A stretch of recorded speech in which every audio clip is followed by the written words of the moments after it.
आज की गुस्ताखी माफ करना, अल्लाह के लिए गलती न करना।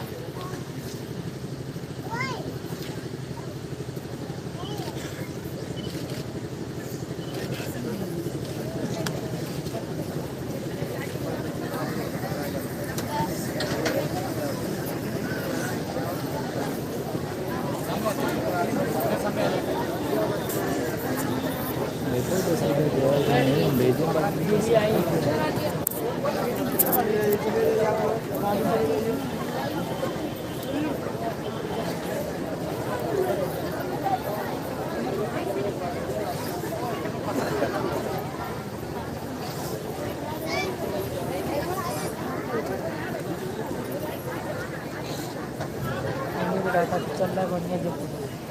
तो देखते रहिएगा।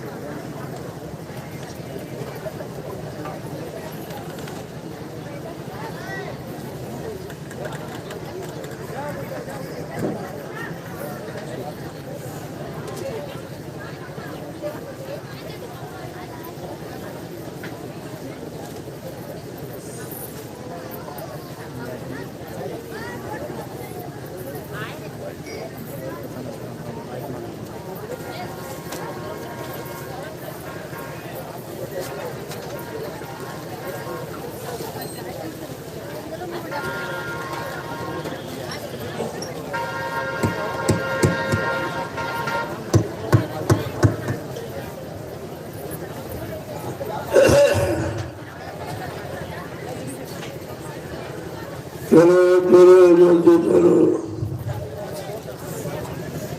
प्रेमियों आ जाओ, सत्संग का समय हो गया।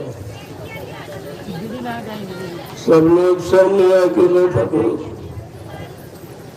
ताकि एक एक वचन आपकी समझ में आ जाए। तो सत्संग कहीं होता नहीं है। पहले युग में सत्संग तो मिला ही नहीं जीव को। कलयुग का जीव कितना बड़ा भाग्यशाली है कि उसे सत्संग मिला। सतयुग त्रेता द्वापर अच्छे युग थे, लेकिन संत महापुरुष नहीं आए थे, इसलिए उस समय के जीवों को सत्संग नहीं मिला। सत्संग का मतलब सत्य की जानकारी नहीं मिली, चेतन की जानकारी नहीं मिली, सबको जड़ में फंसा के रखा गया और काल भगवान ने अपनी पूजा कराई, क्योंकि दयाल आए नहीं और दयाल की महिमा कोई जानता नहीं था। जब तक संत दयाल नहीं आएंगे तब तक जीवात्माओं का उद्धार नहीं होगा। तो तीन युगों से ये जीवात्माएं काल माया के देश में कर्मों के जाल में फंसी पड़ी, कोई निकालने वाला नहीं आया। जो आए वो बेचारे खुद फंस गए। ऋषि मुनि योगी महर्षि ब्रह्मचारी अवतारी सत्या ज्ञानी विज्ञानी ये आए, लेकिन संत नहीं आए थे। और ये सब काल की गुलामी करते रहे।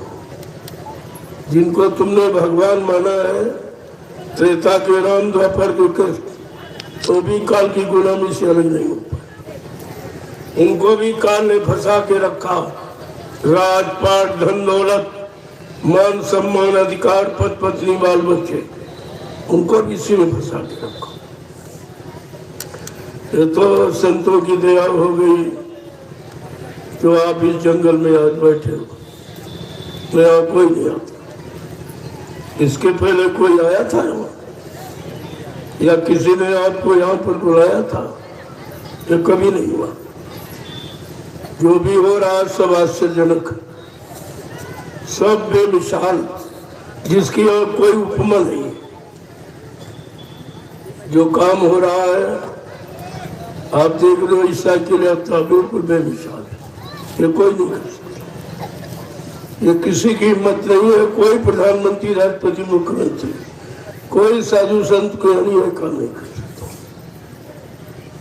ये कलयुग में जो हो रहा है, ये कलयुग भगाने का और सतयुग लाने की योजना है। ये उसकी भूमिका है जो किसी की समझ में नहीं आ सकती। जितना भी कोई जोर लगा ले, बिना सत्संग में जाए, उनके वचनों को माने, जीवन में उतारे, तो ये अनुभव कोई नहीं कर सकता। तो आप बड़े भाग्यशाली हो जो ऐसे खराब समय में, गंदे खान पान के बीच, गंदी संग सोबत के बीच, गंदे कर्मों के बीच एक अच्छी सच्ची यानी चर्चा आपको सुनाई जाए। यहाँ भी सुख मिले, जब तक शरीर से रहो आप निरोग रहो। कोई रोग, कोई बीमारी, कोई दुख, कोई तकलीफ किसी तरह की आने ही न पावे। इसे कहते हैं भौतिक सुख। भौतिक सुख आपको दे देंगे और आध्यात्मिक सुख दोनों। वैसे और कोई भौतिक सुख भी आपको नहीं दे सकता। अध्यात्म की तो चर्चा ही छोड़ दीजिए। अध्यात्म के बारे में किसी को कोई जानकारी है ही नहीं कि अध्यात्म किसे कहते हैं, अध्यात्म क्या है और अध्यात्म किसके द्वारा मिलता है, कौन देने का अधिकारी, ये तो अभी पता ही नहीं किया। बहुत दिनों तक बहुर काल करिए सत्संगा, तबे होए संशय सब भंगा। जब बहुत समय तक सत्संग करोगे तो तुम्हारी शंका संदेह भूल भ्रम चली जाएगी। करोगे, सुनोगे, पढ़ो पढ़ाओगे नहीं, करोगे। संत मत करनी सिखाता, इसीलिए संत मत में शामिल होना बड़ा कठिन है। क्योंकि यहाँ तीन युगों से सुनाना और बताना और गाना बजाना, इसके सिवा कुछ कोई करने कराने वाला ही नहीं। न किसी ने किया और न करने का अनुभव जो आपको करनी करा के अनुभव प्राप्त करा दे, ऐसा कोई, ऐसा सृष्टि में कोई आया ही नहीं। ये सृष्टि के प्रथम महापुरुष जिन्होंने जीवों के लिए एक नया सरल रास्ता निकाल दिया, जिस रास्ते की यहाँ जानकारी किसी को नहीं थी कि जीवात्मा किधर से आई और कैसे यहाँ फंस गई और किसने फंसा लिया, अब कौन इसे निकालेगा, कौन निकाल करके इसको घर पहुंचाएगा। एक अनोखा विषय है। तो आप बड़े भाग्यशाली हो। ये तो तुम्हारे किसी पुण्य कर्म का भाग जाग गया है। ये पुण्य कर्मों से भाग बनता है और भाग से महात्माओं की पहचान होती। ये तीन युगों से आपको पूजा पाठ, तीर्थ व्रत, दान, हवन, जप, यज्ञ, गंगा स्नान क्यों कराया जा रहा? इसके करने से भगवान खुदा नहीं मिलता। भगवान के जो मिलाने वाले संत महापुरुष वो आपको मिल जाए, उनके मिलने के लिए कराया जाता। गोस्वामी महाराज ने क्या लिखा कि पुण्य पुंज बिन मिलई न संता और संत बिना सूझे नहीं पंथा। बिना पुण्य कर्मों के संत महात्मा नहीं मिलते। बगैर संतों की दया के, कृपा के इन जीवात्माओं का उद्धार नहीं होता। ये दोनों कीजिए। इसलिए आपको तीन युगों से, सतयुग, त्रेता, द्वापर, आपको पूजा पाठ, तीर्थ व्रत, दान, हवन, जप, यज्ञ, गंगा स्नान सिखाया कराया जाता था। इससे आपका मन शुद्ध रहे और तन शुद्ध रहे और इंद्रिया शुद्ध रहे, खान पान शुद्ध रहे, संग सोबत शुद्ध रहे और कर्म शुद्ध रहे, तो तुम संतों को पहचान लोगे। संत महात्माओं के पहचानने के लिए, और फिर भी आप खराब हो गए। तीन युगों की मेहनत आपने खराब कर दी, क्योंकि तुम्हें यही नहीं मालूम पुण्य और पाप का मेल नहीं है। तुम पुण्य भी करते हो, पाप भी करते हो, पूजा भी करते हो, शराब भी पीते हो, मांस भी खाते हो, अंडे भी खाते हो। क्या है ये? कौन सी पूजा है? तभी तुमको पूजा का आज तक लाभ नहीं मिला। कोई पंडा पुजारी बता दे कि उसे पूजा का लाभ मिला, या जिनकी पूजा की कोई देवी, कोई देवता, कोई भगवान आपको मिले आज तक? क्योंकि ये मिलने का रास्ता नहीं है।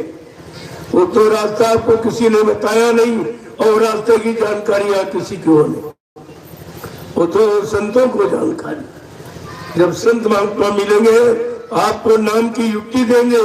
जब आत्मा से नाम की कमाई करोगे तो आत्मा जगेगी और आत्मा उधर जाएगी, शरीर नहीं जाएगा। शरीर से कितना पुण्य करो, कितना अच्छा करो, लेकिन जला के राख कर दिया जाएगा। अंत में जला दिया जाएगा, गड्ढा खोद के गाड़ दिया जाएगा या बालू बांध के फेंक दिया जाएगा। शरीर से कुछ नहीं होता। इसलिए तुम्हारा विषय तो आत्मा का था, तुम्हें आत्मा की जानकारी करनी चाहिए थी, क्योंकि आत्मा इस शरीर को चला रही है।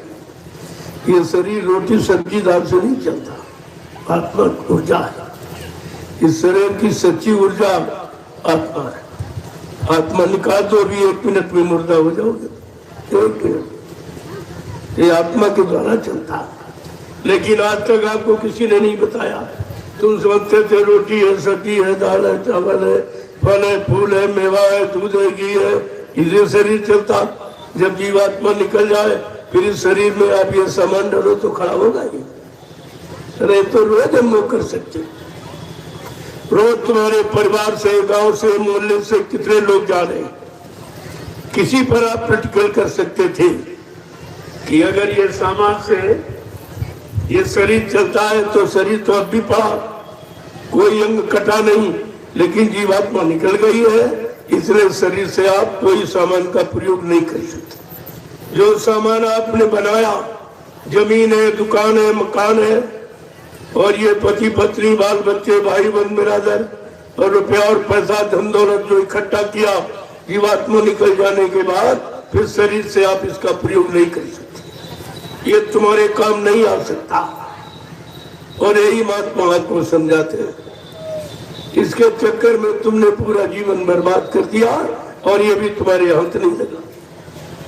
जब यहाँ से जाओगे तो नंगे भेजी जाओगे, कपड़ा भी नहीं तो रखा जाएगा, वो भी उतार दिया जाएगा। कोई सामान लेके नहीं जा सकते, रुपया पैसा, सोना चांदी, और कोई रिश्ते नाते, पति पत्नी, बाल बच्चे, आप किसी को साथ संगे नहीं ले जा सकते, क्योंकि आप माँ के गर्भ से नंगे और अकेले आए थे। ये आने की स्थिति है और यही जाने की स्थिति। नंगे अकेले जाओगे, यही संत महात्मा आपको बताने आए।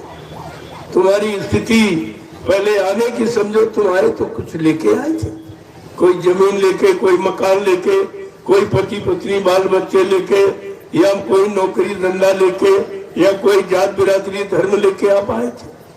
बिल्कुल नंगे अकेले, कुछ नहीं। जो कुछ मिला है ये काल भगवान ने आपको यहाँ पर दिया। तुम समझे कि हमारी उसने व्यवस्था की और उसने आपको फंसाने का काम किया। ऐसे आप फंसते नहीं। जब उसने नंगा देखा तो कपड़ा दे दिया, रहने के लिए मकान झोपड़ी आपको दे दी, सहयोग के लिए पति पत्नी बाल बच्चे जोड़ दिए। ये सब तुम्हारे साथ जबरदस्ती जोड़ा गया, इसलिए कि हमारे देश में ये रहेगा कैसे। जब इसको सामान दे देंगे और ये सब, तो इसका ये प्रयोग करेगा, फिर प्रयोग करेगा, उसी प्रयोग करने का कर्म कर्जा बन जाएगा। फिर कर्म कर्जा चुकाने के लिए ये 4 खान 84 लाख नरक की योनियों में बार बार जन्म लेगा, यहाँ से कभी निकल ही नहीं पाएगा। जब तुम्हारे साथ क्या किया गया, जिसको तुम समझते हो हमारी व्यवस्था हो रही, ये व्यवस्था तुम्हारी नहीं, ये व्यवस्था उसकी फंसाने की। जिसको तुम कहते हो रोटी है, कपड़ा है, मकान है, रुपया है, पैसा है, पति पत्नी है, बाल बच्चे है, नौकरी है, धंधा व्यापार, ये सब काल के फंसाने का सामान है। इसी सामान में उसने आपको फंसाया और फिर इसी में फंसकर कभी आपने अच्छा किया, कभी बुरा किया, कभी पाप किया, कभी पुण्य किया, कभी सुख किया, कभी अशुभ किया। इसी पाप पुण्य की बेड़ी में उसने आपको फंस लिया। अब इस बेड़ी से निकलना बड़ा मुश्किल है। जब ऋषि मुनि नहीं निकल पाए, जो हजारों वर्ष जंगलों में तपस्या करते थे, हजारों वर्ष जंगलों में तपस्या की, शरीर को सुखा दिया, हड्डियों को गला दिया और भोगों से बहुत दूर रहे, लेकिन वो भी बेचारे नहीं जाते। क्यों? कोई बताने वाला नहीं था, कोई नाम की युक्ति देने वाला नहीं था।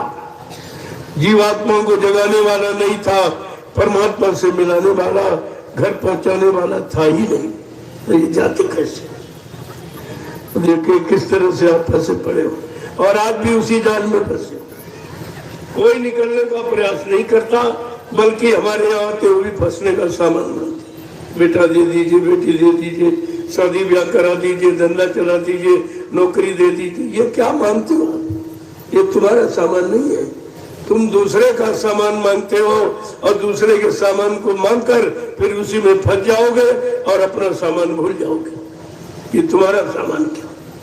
संत महापुरुष यही सब बताने के लिए आते हैं और उनके बताने का माध्यम आधार है सत्संग। सत्संग के द्वारा जिस दिन तुम सत्य का संग कर लोगे, ये झूठ है, छल है, कपट है, हिंसा, ये मार काट, जो सब हो जाएंगे। लेकिन अभी सत्य का संग कहाँ किया? अभी का सत्य का संग सुनाया जा रहा है, केवल कानून से सुन रहे हो, अभी मन से आप स्वीकार नहीं कर रहे हो। जिस दिन तुम्हारा मन स्वीकार कर लेगा उस दिन आपकी समझ में सब आ जाएगा, क्योंकि ये मन ही तो खराब है। जो कुछ काल के सामान का प्रयोग ये मन ने किया और मन ने शरीर से करवाया, इंद्रियों से करवाया और जो रस निकला वो अपना पी गया, रस अपना पी गया और जो कर्मों का परिणाम है वो शरीर के लिए छोड़ दिया। तो कोई गलती करते हो तो आप शरीर को मारते पीटते हो। शरीर तो बेचारा जड़ है, वो कैसे करेगा? कराने वाला आपको मिला नहीं, मन आपको दिखाई देता नहीं जो कराता है। फिर आप सजा तो मन को देनी चाहिए जिसने कराया। 10 तरह के अपराधी माने जाते हैं।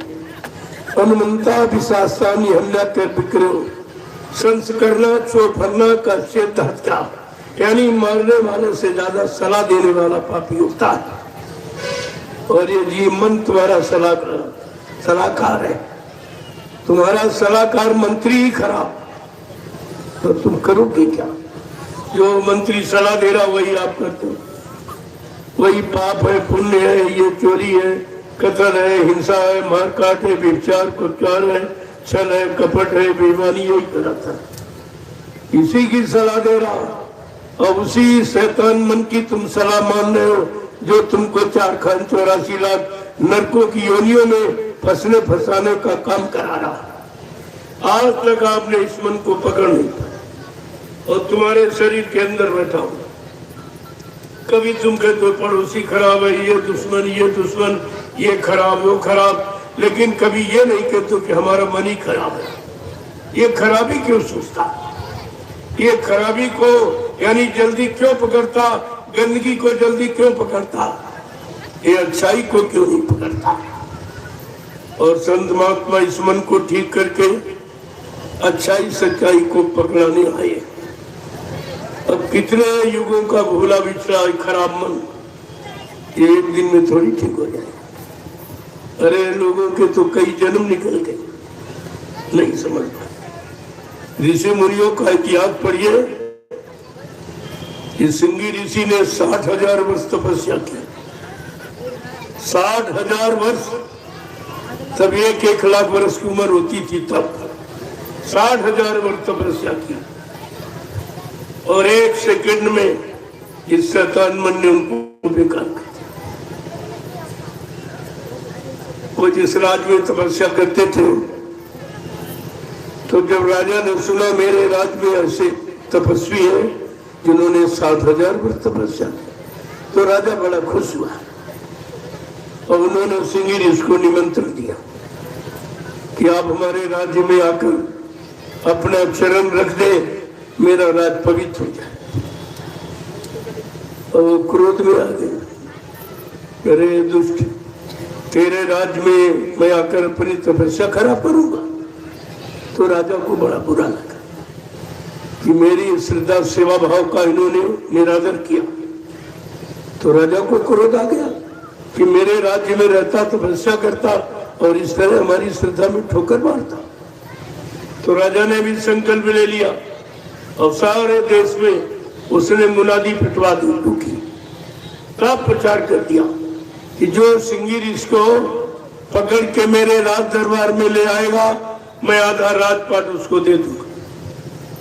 अब ये खबर सब जगह रात में फैला दी, सबके अंदर भाव बना कि अरे आधा राजपाट मिल जाएगा, आधा राजा हो जाऊंगा।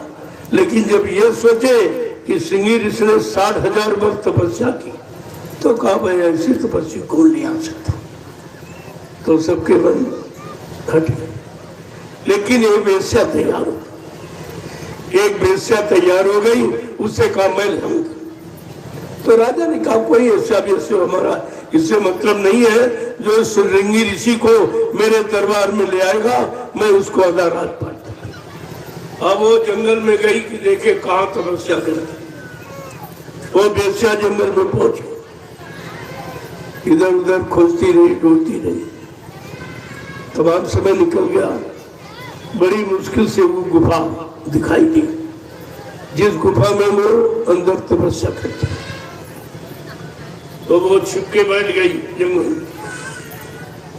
और जब इनको भूख लगती थी सिंह ऋषि को, तो रात के 12 बजे निकलते थे, और सामने एक पेड़ खड़ा था, उस पेड़ में 2-4 बार जीभ से चाट लेते थे तो भूख मिट जाती। उस वेश्या देखती रही, कहा ठीक है, कल हमको तरीका मिल गया। अब राजा के पास गई, कहने ऐसा कहती है हमको आप थोड़ा शहद मंगा दीजिए, 4-6 किलो शहद आप मंगा दीजिए। तो राजा ने तुरंत मंगा दिया, और वो शहद लेकर वेश्या गई जंगल में। सिंगी ऋषि जिस पेड़ में चाटते थे, तो 60,000 वर्ष चाटे तो एक बड़ा गड्ढा बन गया था। उसी गड्ढे में उसने थोड़ा सा शहद लगा दिया। जब वो निकले, उनको भूख लगी तो निकले, जैसे ही जी मारी, अब शहद का स्वाद चल गया, ये स्वाद चल गया जीभ में। तो 2-4 बार चाटे, लेकिन 10-20 बार चाटे। ऐसे धीरे धीरे उस वेश्या ने शहद की खुराक बढ़ा दी, उसमें शहद की मात्रा बढ़ा दी। 6-7-8 महीने में उसने उनकी खुराक 1-2 किलो की कर दी। अब जिसकी 1 किलो की खुराक हो, उसे तो भूख चैन नहीं लेने देगी। तो एक दिन उसने क्या किया, उसमें कुछ नहीं लगाया। अब सिंगिर इसको भूख लगी, 1 किलो की खुराक, जब भूख लगी निकले और जीभ मारी तो कहीं कुछ। अब पहले जैसा तो था नहीं, अब तो शहद का स्वाद उनकी जीभ पर चढ़ चुका था। अब वो व्याकुल हो गए। 1 किलो की खुराक जिसकी हो, उससे तो व्याकुल हो जाएगा। इतने व्याकुल हो, इतने रोने चिल्लाने लगे। जब वेश्या ने खूब रुला लिया, तड़पा लिया, तब निकली। तो उससे कह रहे कहा हूँ, कल क्या कल जो उसमें लगाती हूँ, कल यहाँ कहाँ है, कल कहाँ है, कल मेरे घर में, कल बताओ तुम्हारा घर कितनी दूर है। अब पीछे, अब गुफा बोल गए, तपस्या बोल गए। प्रेमियों, ये है स्वाद, ये इंद्रियों का स्वाद, ये मन को चैन लेने नहीं देता। मन को खराब करता है तो इंद्रियों का स्वाद खराब करता है। इसीलिए आपको शाकाहारी बनाया गया कि तुम्हारा मन खराब ना हो, तुम्हारा मन विषयी भोगी न बने, तुम्हारा मन दुर्व्यसनों की तरफ न जाए, इसलिए आपको शाकाहारी बनाया जा रहा है। अब वो घर पहुंच गए सिंह ऋषि, अब सब बोल रहे, जंगल अंगल गुफा उपा पत्ता तपस्या सब खत्म। अब भूख के वशीभूत हो गए। ये भूख और प्यास यही तुम्हें चैन नहीं लेनी देती, और इसीलिए इसको बनाया गया कि सब जीव इसी के अंतर्गत फंस के रह जाए, कोई निकल ना पाए।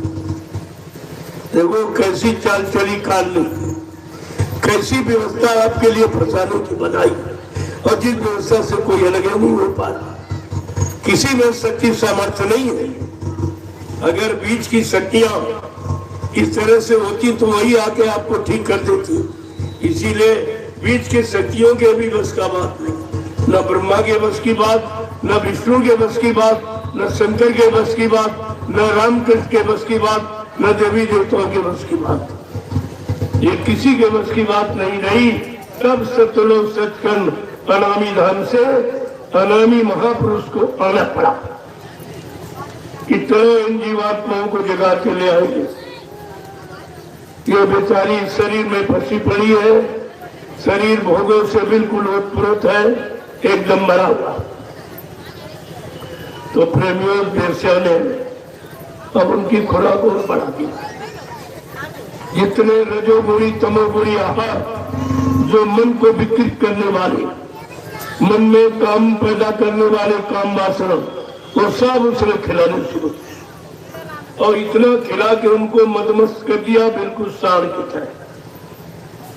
तो सिंगी से 2 बच्चे पैदा, वो बेस्या से 2 बच्चे पैदा, तो बच्चे का नशा सब खत्म। अब जब बच्चे कुछ सहने हुए, राजा रोज खबर दे रहा है, भाई कब लेके आएगी रात दरबार में? करे आऊंगी आऊंगी, तैयारी कर लो। जब बच्चे कुछ सहने हो गए तो उसने एक दिन वहां भोजन नहीं बनाया मेरे में। सिंगी ऋषि तो बेचैन है, 2-4 किलो की खुराक। कह रहे भाई भोजन क्यों नहीं बनाया? कल भोजन तो खत्म हो गया।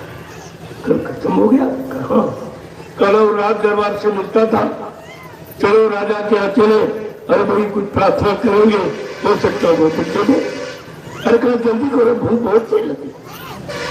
अब जल्दी जल्दी क्या किया, एक बच्चे को सिंगी ऋषि में कंधे पर बैठाया जो छोटा था, और जो बड़ा था उसकी उंगली पकड़ी और आगे आगे बेस्या, पीछे सिंगी ऋषि। जो देख रहा वो हंसा कि इनको क्या हो गया।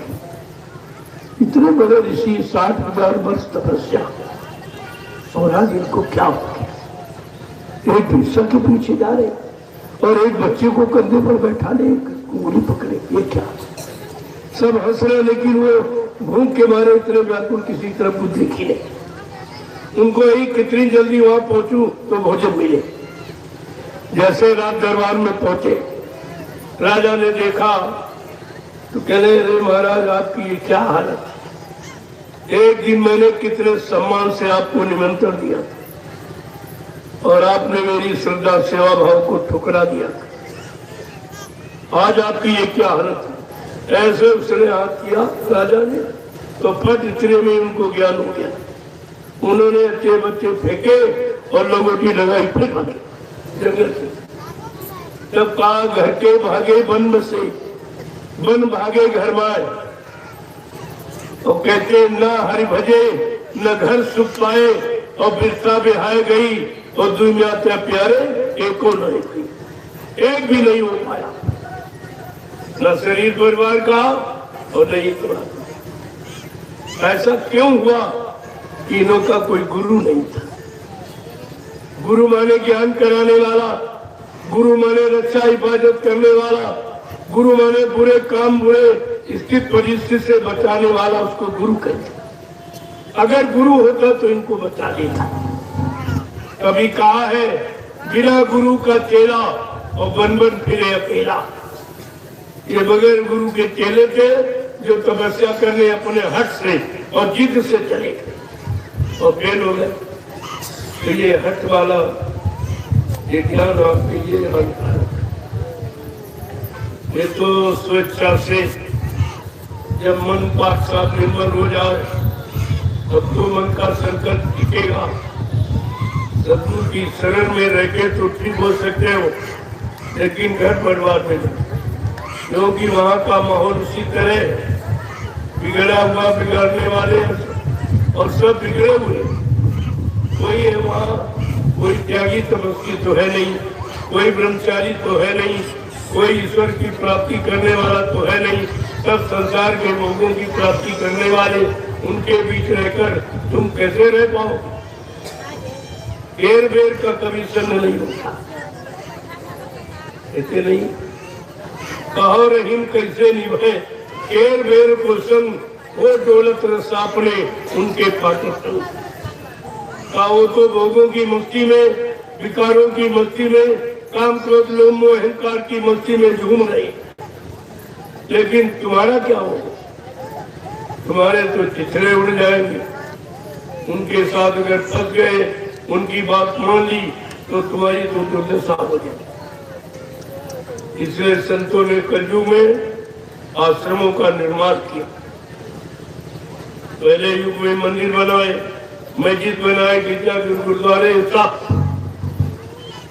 पहले ऐसे बनाया का जिसे मंदिर मस्जिद है, उसमें एक दो आदमी रह, उन्होंने कहा नहीं उतने पैसे में ऐसा बना दो, किसी की जीवात्मा नहीं जगी तो बहुत खराब।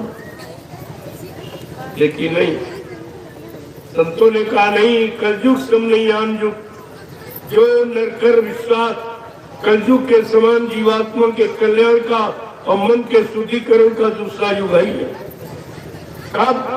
जब संतों के बच्चों पर विश्वास हो। आज विश्वास की, आज विश्वास सबका हट गया, तभी तो सब शरण छोड़ के भाग गए। अगर गुरु पर विश्वास होता तो आप शरण कभी नहीं थे। तुमने विश्वास खत्म कर दिया तो तुरंत कोई इधर बग गया, कोई इधर बग गया। और लिखा क्या है? कलयुग समयान युग जो न कर विश्वास, कलयुग के समान अच्छा युग जीवात्मा के कल्याण का और कोई नहीं। लेकिन अगर संत महापुरुषों के वचनों पर, उनकी व्यवस्था भूमिका पर तुमको विश्वास हो, बिन विश्वास न कोनो सिद्धि, बिना विश्वास के कोई काम सिद्ध नहीं होता। और आज विश्वास समाप्त, बाप का बेटे पर से, बेटे का बाप पर से विश्वास खत्म, पति का पत्नी, पत्नी का पति पर से विश्वास खत्म, भाई का भाई पर से विश्वास खत्म, राजा का रैयत, रैयत का राजा पर से विश्वास खत्म, गुरु का शिष्य और शिष्य का गुरु पर से विश्वास खत्म। प्रेमियों, जब विश्वास खत्म हो गया तभी यह संकटकालीन स्थिति आपके सामने खड़ी। तमाम तरह के संकट, दुख, तकलीफ, बीमारी, महामारी, लड़ाई झगड़ा, दैवी प्रकोप, दुर्घटनाएं, अकाल मौत, चोरी डकैती, कत्ल, बलात्कार, ये सब आपके साथ क्यों घटित हो रहा? कि आपने विश्वास समाप्त कर दिया। अगर संत महापुरुषों पर विश्वास होता तो ये काम तुम्हारा कोई बिगड़ने वाला नहीं, वो काम तुम्हारा सब बना देती। कहा था केवल तुम विश्वास करो, और मैंने जो नाम बताया उस नाम को अपना आधार बना के तुम चलने लगो, फिर सारे काम तुम्हारे पूरे कर दो। आपको कुछ करने की जरूरत नहीं, ये सब काम आपका पूरा हो जाएगा। सारी मनोकामनाएं तुम्हारी पूरी कर दी जाएंगी अगर तुम भजन करने लगो। ये भजन साथ में जुड़ा हुआ। अगर आप भजन करने लगे तो ये सब मनोकामनाएं तुम्हारी पूरी हो। तो भजन तो आपने किया नहीं, और आज भी आप नहीं कर, तुम्हें मालूम ही नहीं करना, और तुमने किसी से पूछा। अगर भाई कोई चीज की जब इच्छा होती है तो हम एक दूसरे से पूछते हैं कि भाई कोई तुम जानते हो तो बता दीजिए। तो अगर आप पूछते, जानकारी करते, ये सब हो जाता। तभी तो कलयुग में कहा, गुरु कोई खोज करो भाई, बिन गुरु राह कोई नहीं पाई। ऐसे समर्थ सदगुरु की खोज करो जिसने अपनी जीवात्मा को जगा लिया हो, परमात्मा से मिला लिया हो, परमात्मा के दरबार का दरबारी रोज आने जाने वाला हो। वो तुम्हारी जीवात्मा को जगा देगा, परमात्मा से मिला देगा, तुम्हारे पाप कर्मों में माफी भी करा देगा। अगर ऐसे कि आपने खोजी तो तुम खोजना तो जानते नहीं थे, इसलिए बगैर खोजे आपको मिल गए। न तुम ढूंढने गए, न खोजने गए, और न तुमने बुलाया था कि आ जाओ। बगैर बुलाए, बगैर खोजे आपको मिले, और बगैर मांगे आपको नाम की युक्ति। अमोलक वस्तु, ये अमोलक वस्तु है। ये रुपए पैसे, सोने चांदी, हीरे जवाहरात इसकी कीमत की बराबरी नहीं कर सकती। ये नाम अमोलक धन है, इसे से जीवात्मा जगती है और परमात्मा से मिलती है। क्या रुपए पैसे परमात्मा मिला सकते? इसलिए पहले कीमत समझो नाम की। जो नाम अनामी से मिला दे, जो नाम समृद्ध मालिक से मिला दे, जो परम पिता परमात्मा से मिला दे, उस नाम की यहाँ कीमत है। नाम तो यहाँ बहुत है। गोस्वामी जी महाराज को लिखना पड़ा रामचरित मानस के उत्तरकांड में कि कलयुग का जीव कई नामों से भ्रमित न हो जाए कि उसका काम करने वाला कौन नाम है, तो उन्होंने स्पष्ट परिचय दिया।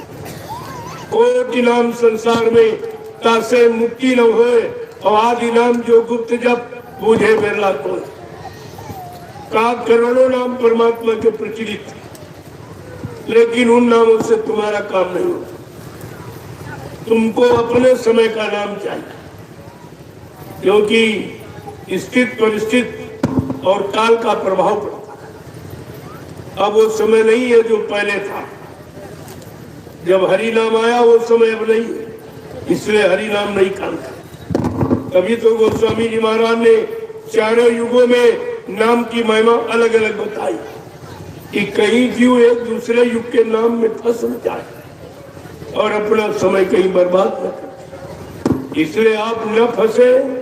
इसलिए हर युग के नाम की महिमा अलग अलग बताई। जब धरती पर सतयुग था तब यहाँ हरि नाम, तो भगवान का नाम हरि नाम, ये योगियों ने जगाया था। क्योंकि सतयुग में सब योगी थे, कोई भोगी नहीं था। सतयुग योगी सब विज्ञानी, करी हरि ध्यान तरह हो प्राणी, सब योगी थे, सब कृतार्थ थे, कोई भोगी नहीं था। तो उनके लिए हरि नाम है। योगियों के लिए, आपके लिए, आप योगी, आप तो भोगी हो, तुम्हारे लिए हरि नाम नहीं काम करेगा। देखो यहाँ योगी बदल गया। जब सतयुग था तब मानव शरीर की उम्र, यही शरीर जो हम आप लिए बैठे, इसकी उम्र 1 लाख वर्ष की, 1 लाख वर्ष की उम्र इसी शरीर। तो ये उम्र कहाँ चली गई? आपने भोगों में खत्म कर दिया। ये भोगों से उम्र कम होती, तभी तो भोगों से बचने के लिए संत महापुरुषों ने एक संयम शब्द प्रयोग किया कि घर गृहस्थी परिवार बाल बच्चों के बीच पति पत्नी के साथ रहो, लेकिन संयम से। जब संयम नहीं समझ में आया तब उनको खोल के कहना पड़ा, आप ब्रह्मचर्य का पालन करें। महीने में 30 दिन होते, 29 दिन ब्रह्मचर्य का पालन करें, और एक दिन खराब हो जाए तब भजन पर बैठो, और 29 दिन ब्रह्मचर्य का पालन किया तब बैठो। तुम्हें पता चल जाएगा कि बगैर ब्रह्मचर्य के भजन हो ही नहीं सकता, कोई नहीं कर सकता। बगैर भजन ब्रह्मचर्य के भजन कोई नहीं कर सकता।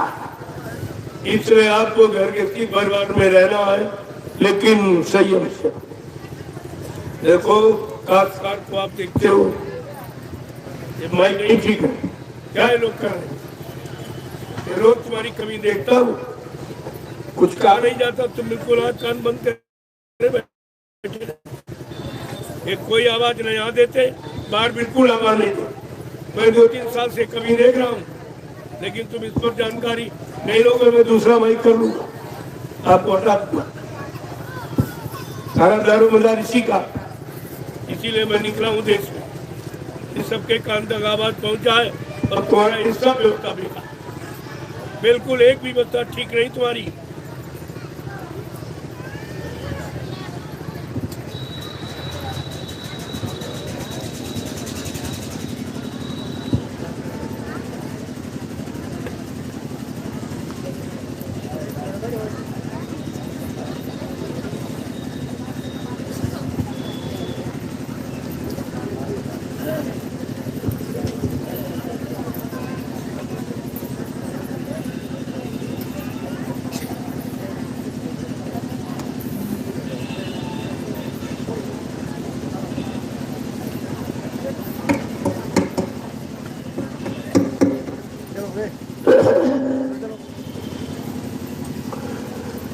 देखो प्रभु, ये सत्संग है, ये कोई कथा वार्ता नहीं कि फिर पढ़ना पढ़ कर फिर सुनाने पढ़ने लोग। ये पढ़ा पढ़ाई सुना सुनाई का विषय नहीं है, ये आत्मिक ज्ञान है।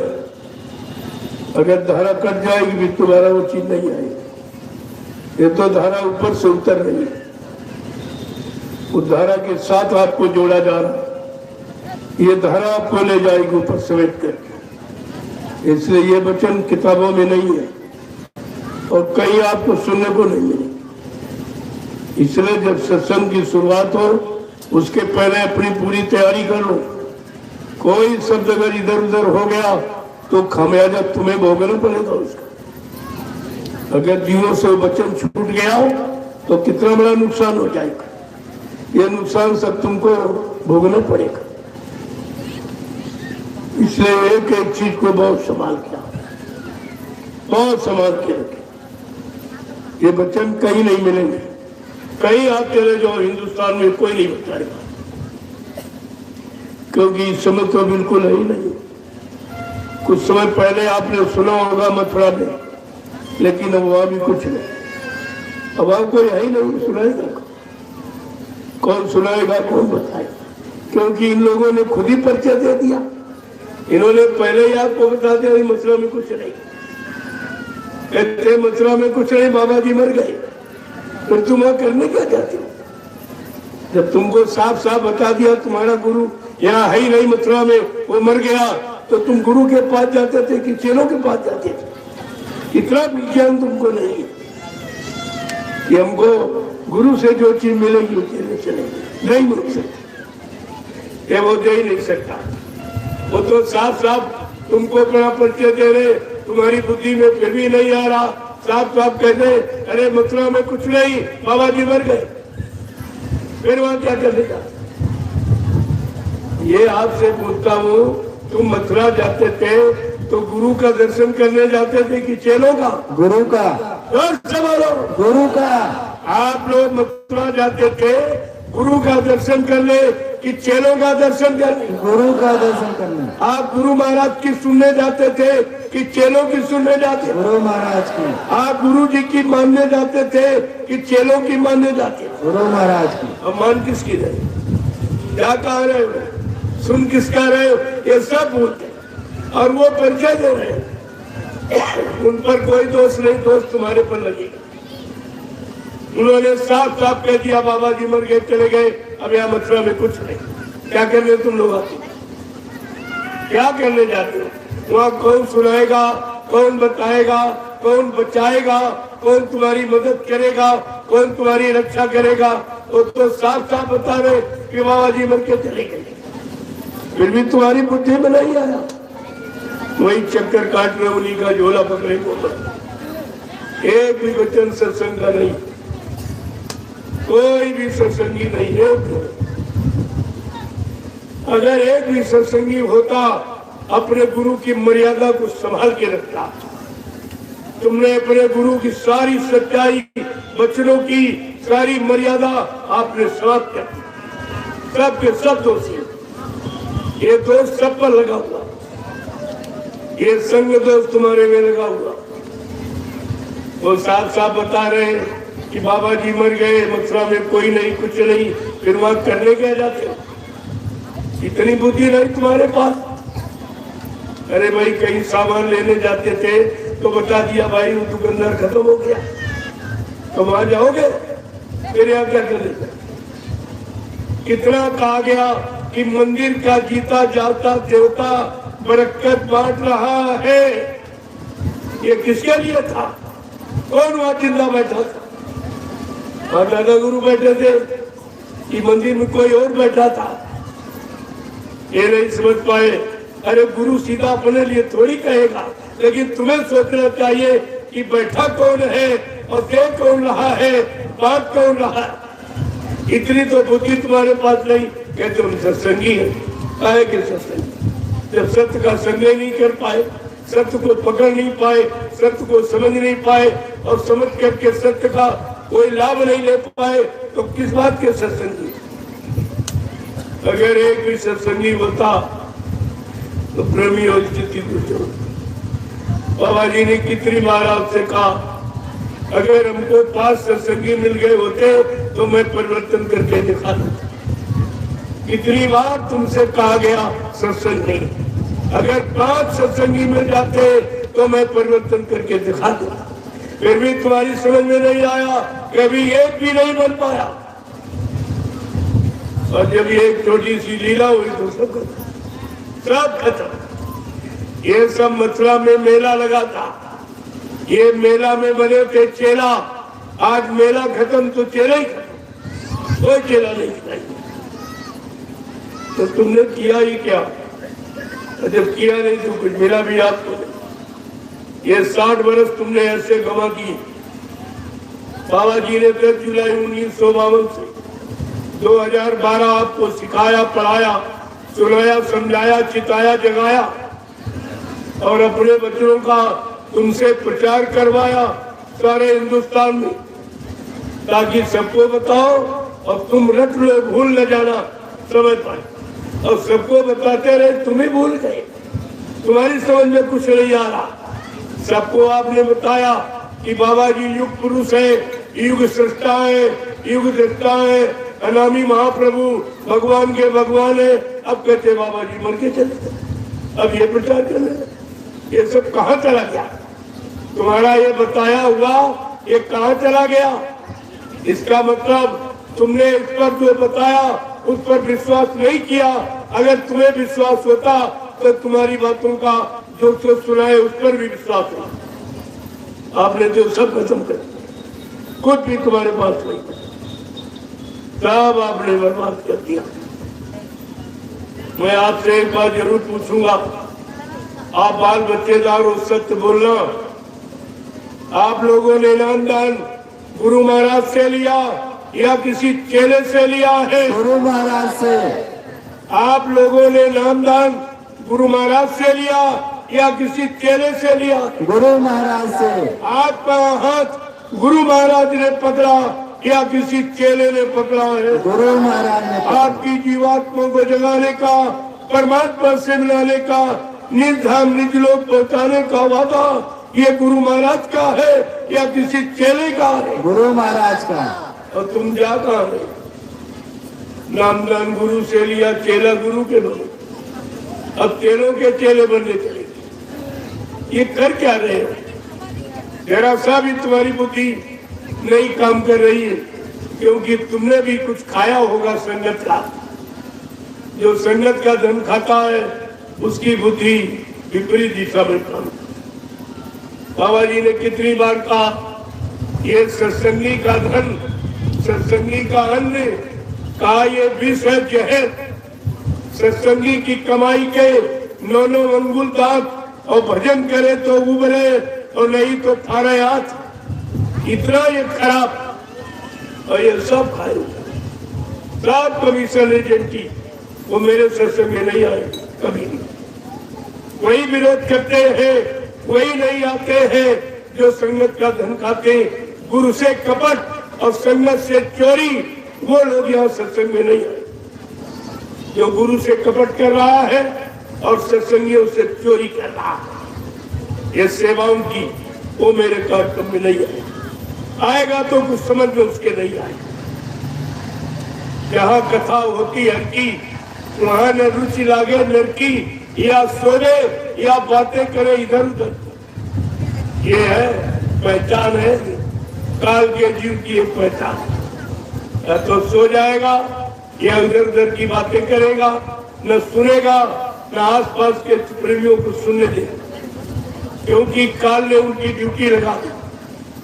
बाबा जी ने आज से कितनी बार कहा, सत्संग में आते हो बच्चा बहुत सावधानी के साथ बैठो, तुम्हारे पीछे काल ने तमाम बिगाड़ने की व्यवस्था लगा रखी। सब मेरे सत्संग में तमाम काल के जीव भी आ गए और वो तुमको सत्संग के वचन सुनने नहीं देंगे। कंधा निद्रा उंघाई जमुआई ये सब अवगुण तुमको दे देगा और इसी में फंसकर आप बच्चों को सुन नहीं पाओ। सख्त ड्यूटी लगाई काल ने कि तुम किसी को सदगुरु के वचन सुनने मत देना, मानने मत देना, सदगुरु पर विश्वास करने मत देना और उनकी नाम युक्ति कमाई करने मत देना, उनके वचनों को लोगों के कान तक पहुंचाने मत देना। अगर ये सारी जीवात्माएं जाग जाएगी तो मेरा देश खाली हो जाएगा। इस काल को इतनी बड़ी चिंता, जब से दयाल ने अपना चरण काल की नगरी में रखा, काल को बहुत चिंता हुई और वो तरह तरह से फंसाने के काम कर रहा। तमाम अपनी जो काल की शक्तियां, उनको तमाम को तुम्हारे पीछे लगा दिया। वो सब आपको भटकाने भरवाने का काम करते, लेकिन तुमको बहुत समझदारी के साथ रहना चाहिए। तो स्वामी जी महाराज को इसी में का समाधान है और उन्होंने समझा के कहा, ऐ संत मत के प्रेमियों, संत दरबार में, संत शरण में आप तो गए हो, लेकिन बड़ी समझदारी के साथ, स्वतंत्रता के साथ रहना। क्या लिखा उन्होंने कि काल ने माया को हुक्म दिया कि जा अपनी सहेलियों को भेज दे सत्संग में, और रिद्धियां सिद्धियां सहेलियां, वो सिद्धियां 8 सिद्धियां हैं, का उनको भेजो, किसी जीव को सत्संग सुनने न दे, ये उसके मन में इधर उधर बहकाने की बात डालती, बच्चों पर मन ध्यान न देने पावे। और कहा मैंने व्यवस्था बना दी, मैंने इनके आसपास घेरा डाल दिया है, काम करो लोग मोह अहंकार का, ये मेरे खास सिपाही है और ये तुम्हारे लिए चोर है, तुम्हारे बुद्धि विवेक ज्ञान की चोरी कर ले। तो गोस्वामी महाराज ने क्या लिखा कि रिद्धि सिद्धि बहु प्रेरे भाई, अब लो मैं दिखावन आई। रिद्धियां सिद्धियां तरह तरह का प्रलोभन दिखाई, लोभ लालच आप में पैदा करेंगी कि किसी तरह तुम बचन,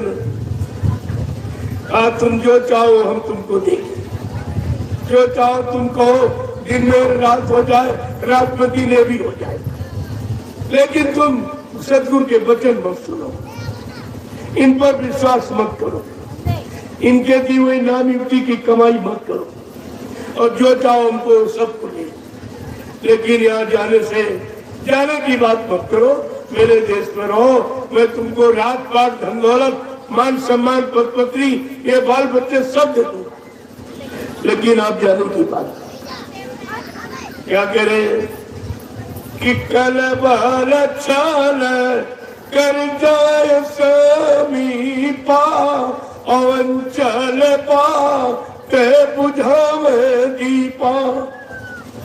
वो जो 8 सिद्धियां हैं, अरिमा गरिमा लगिमा पराकामी स्तुत और वसीकर, ये आठों चलबल प्रपंच तरह तरह का दिखाएगी।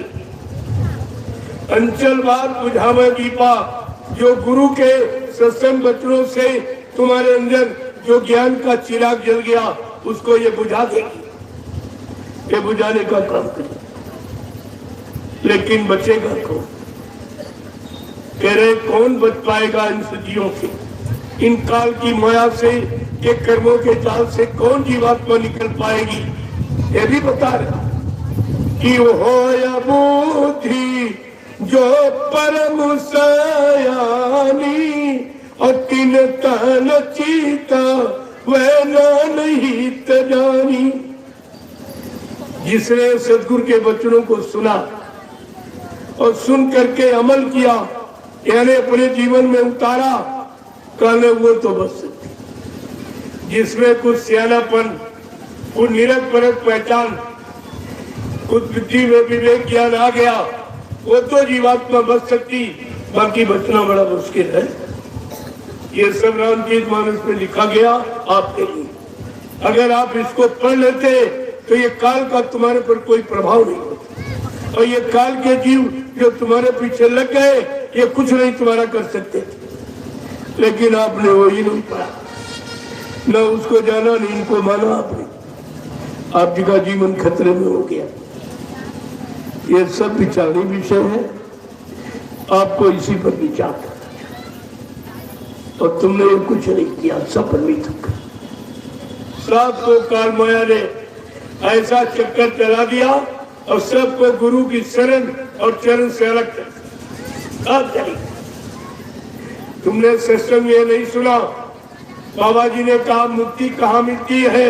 न तीरथ पे, न मूरत पे, न पानी में, न पत्थर में, न कागज में। मुक्ति संत चरण की दासी, मुक्ति संतों के चरणों में रहती। और फिर भी आपने सतगुरु के चरण और शरण सब छोड़ दिया।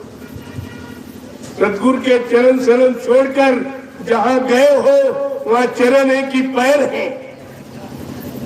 जिनके पास गए चरण एक ही पैर है, तो क्या पैरों की पूजा, चरणों की?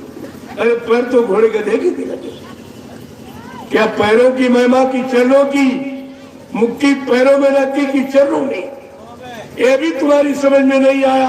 अब तुम वो चरण शरण छोड़ दिए जहां तुम्हारी मुक्ति का धाम था, वो तो आपने छोड़ दिया। अब जहां गए वहां मुक्ति है। ये तो सब आपको समझदारी रखनी चाहिए थी। जिसने 60 साल आपको यही सुनाया, यही समझाया, जब 60 साल पढ़ाया गया तब तुम्हारी समझ में कुछ नहीं आया। एक भी वचन सत्संग का तुम्हारे पास नहीं। अगर होता तो शंका संदेह भूल भ्रम से बच जाते, लेकिन आपके पास कुछ भी नहीं है। अब आप परेशान हो गए। उन्होंने देखा कि जब मेरे बहकाने में सब आ गए, अब जो चाहे वो मैं करूंगा, तो उन्होंने शुरू कर दिया। क्या प्रचार किया कि बाबा जी हमको वसीयत करें। क्या कह रहा है एक मथुरा का ड्राइवर, क्या कह रहा कि बाबा जी हमको वसीयत करें, हमको उत्तराधिकारी बना गए, और तुम लोग क्या करते रहे? अरे मथुरा आश्रम की संपत्ति क्या एक व्यक्ति की है? उसके लेने वाले 45 करोड़ है, सबका हिस्सा, सब उसके लिए हकदार है। 45 करोड़ हकदार, और एक कब्जा करके बैठ गया। तुम 45 करोड़ क्या करते रहे? तुमने अपने जवान से अपनी सच्चाई को खोल के नहीं कह पाए। तुम कितने डरपोक, कितने कायर हो जो सच्चाई को छिपा करके बैठ गए। प्रेमियों, आपने कितना बड़ा नुकसान किया। एक ने तुमको बेदखल कर दिया कि मथुरा में तुम्हारा किसी का कोई अधिकार नहीं। कहता बाबा जी हमको उत्तराधिकारी बना गए वसीयत करके। अब तुम ऐसे सुनते रहे कानून। शर्म आनी चाहिए।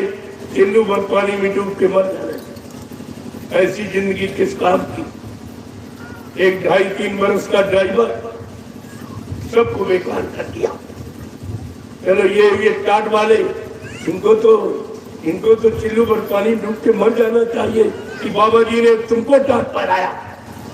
और कितने साल तुमने टाट पढ़ा? 32-33 साल से इतनी उसकी उम्र भी नहीं उस ड्राइवर की, जो गद्दी पर बैठ गया। और तुम क्या करते रहे? तपस्या तुमने की, सेवा तुमने दी, सेवा तुमने की, भजन तुमने किया, प्रचार तुमने किया, और गद्दी का मालिक कौन बन गया? वो ड्राइवर, वो भी शराबी गद्दी का मालिक, और वो भी सम्राट सतगुरु की गद्दी। तुम्हारे गुरु की गद्दी, दोनों को जिसने बदनाम किया, आज तुम उसी का साथ की घूम रहे। तुम्हें शर्म नहीं आती? ये बोरा वाले, अरे टाट उतार के रख दो।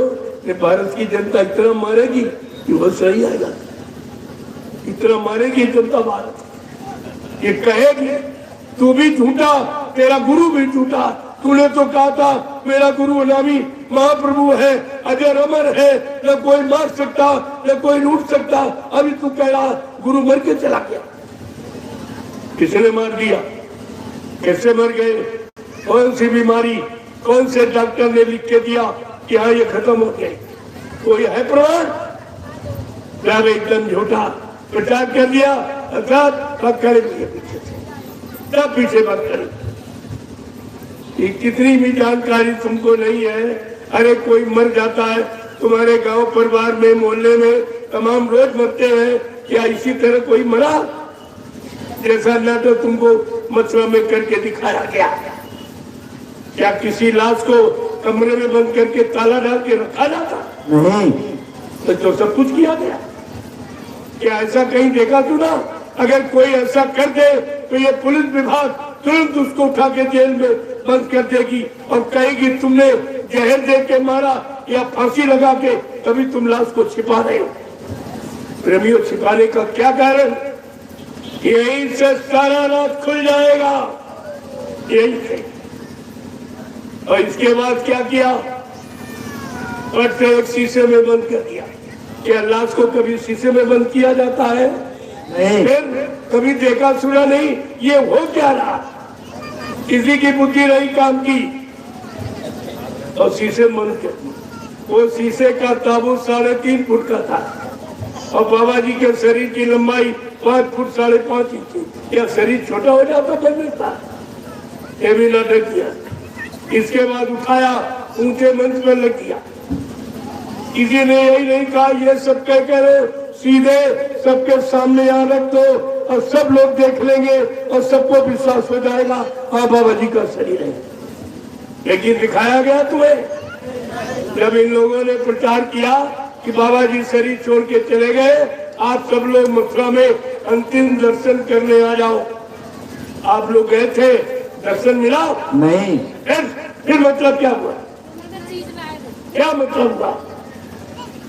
मैं यही पूछ रहा हूँ आपसे कि हिंदुस्तान के किसी प्रेमी ने मथुरा में बाबा जी के शरीर को पूरा खोल के देखा था? नहीं देखा था। क्या पूरा शरीर खोल के दिखाया गया? नहीं दिखाया गया। फिर तुमने विश्वास कैसे किया? कैसे विश्वास किया?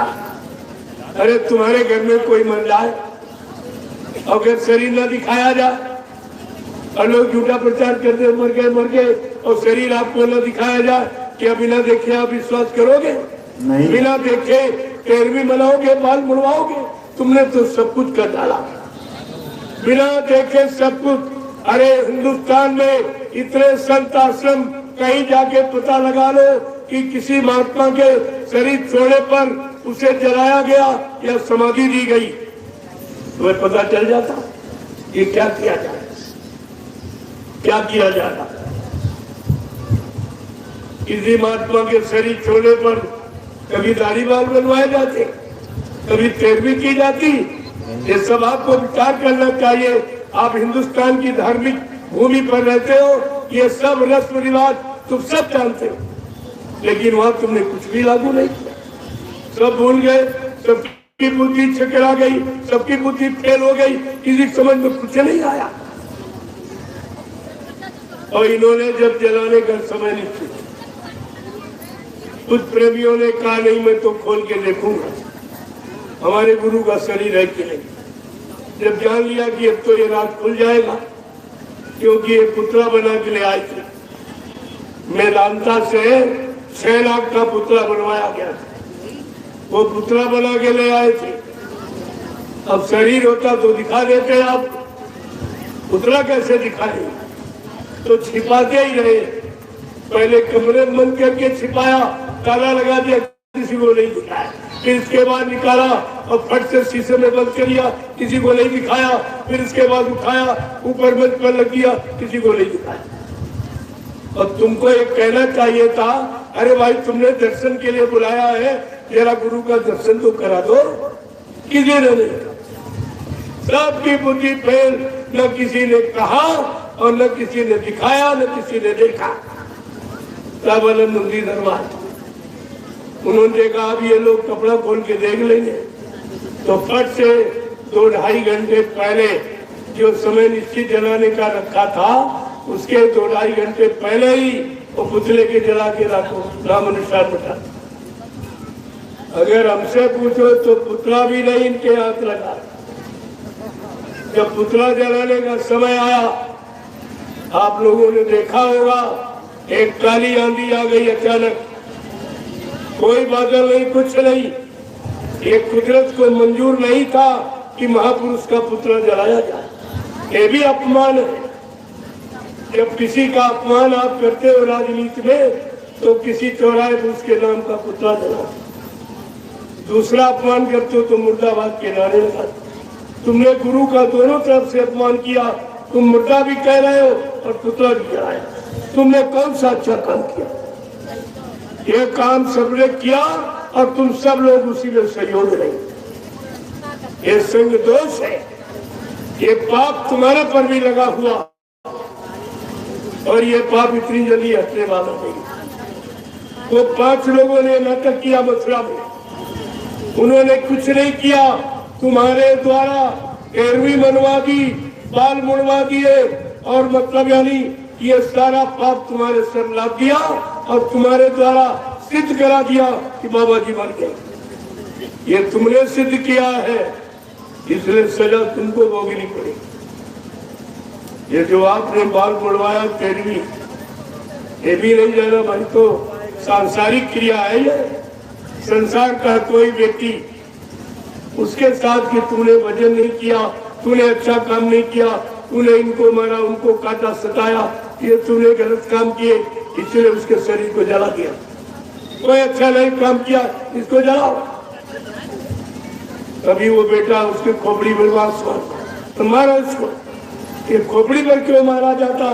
कहा ये 10वां द्वार अगर संत महात्माओं की शरण में गया होता, आज 10वां इसका खुल जाता तो ये मार नहीं पड़ती। ये सब उसी तरह की चेतावनियां, लेकिन कोई बताने वाला महात्मा है नहीं, तो तुम लकीर पीट रहे हो लेकिन जानते कुछ नहीं। क्या हानि है? कले को याद करोगे, मसला जो पुतला जलाया गया कि उसको करोगे, तो आपने तो अपने बच्चे बचाने का सारा आधार ही खत्म किया। अभी के आगे रोना पड़ेगा। अभी तो आपको इशारा करके बताया जा रहा कि तुमने क्या क्या किया। तुम्हारी सारी करनी खोल के कही जा रही, तुमने ये किया। बाबा जी ने नाम दान लिया, तमाम मुसीबत आपत्ति ली, तमाम तरह की परेशानी तुम्हारी दूर की, और तुमने क्या दिया? मौत का कलंक। तुम्हारे पास यही देने को था कि तेरी मना लो, बाल मरवा लो, कह दो बाबा जी मर गए। ये आपने दिया, यही गुरुभक्ति है तुम्हारी, ये गुरुमुखता, यही शिष्यता। अरे तुमने वो काम किया जो आगे आने वाले समय में तुम अपने आप को बाबा जय गुरुदेव जी महाराज का शिष्य भी नहीं कहला सकते हो। तुमने शिष्य कहलाने का अधिकार भी खो दिया। तुम्हारे पास बचा ही क्या? रोने के सिवा, आंसू के सिवा तुम्हारे पास कुछ नहीं। तो वो समय आगे आ रहा है। अब तो एक अवसर आपको मिल गया है, उनकी दया कृपा मेहरबानी कि चलो एक बार इनको फिर अवसर दे दिया जाए, फिर इनको जगा दिया जाए। ये सो गए, वचन भूल गए, एक बार फिर याद करा दिया जाए, शायद बची जाए। वैसे दोबारा अवसर किसी ने दिया नहीं। राम का इतिहास उठाइए, एक बार रावण को समझाया, नहीं मारा तो मार काट के फरियाद कर। भगवान कृष्ण एक बार कंस को और यदुवंशियों को एक ही बार कहा, अरे भाई मेरी बात मान लो, मैं तुम्हारी जात बिरादरी में आया हूँ। लेकिन यदुवंशियों ने क्या कहा? अरे जा जा, तू जात का ग्वाला है, गाय चराने वाला, मक्खन का चोर, तेरी बात मानूंगा। ऐसे अनेक शब्दों का प्रयोग किया। बेचारे कृष्ण मजबूर हो गए, उनको 18 दिन का एक खेल, एक नाटक, एक लीला करनी पड़ी। ये 56 करोड़ चले गए। 56 करोड़ का सफाया, एक भी नहीं बचा।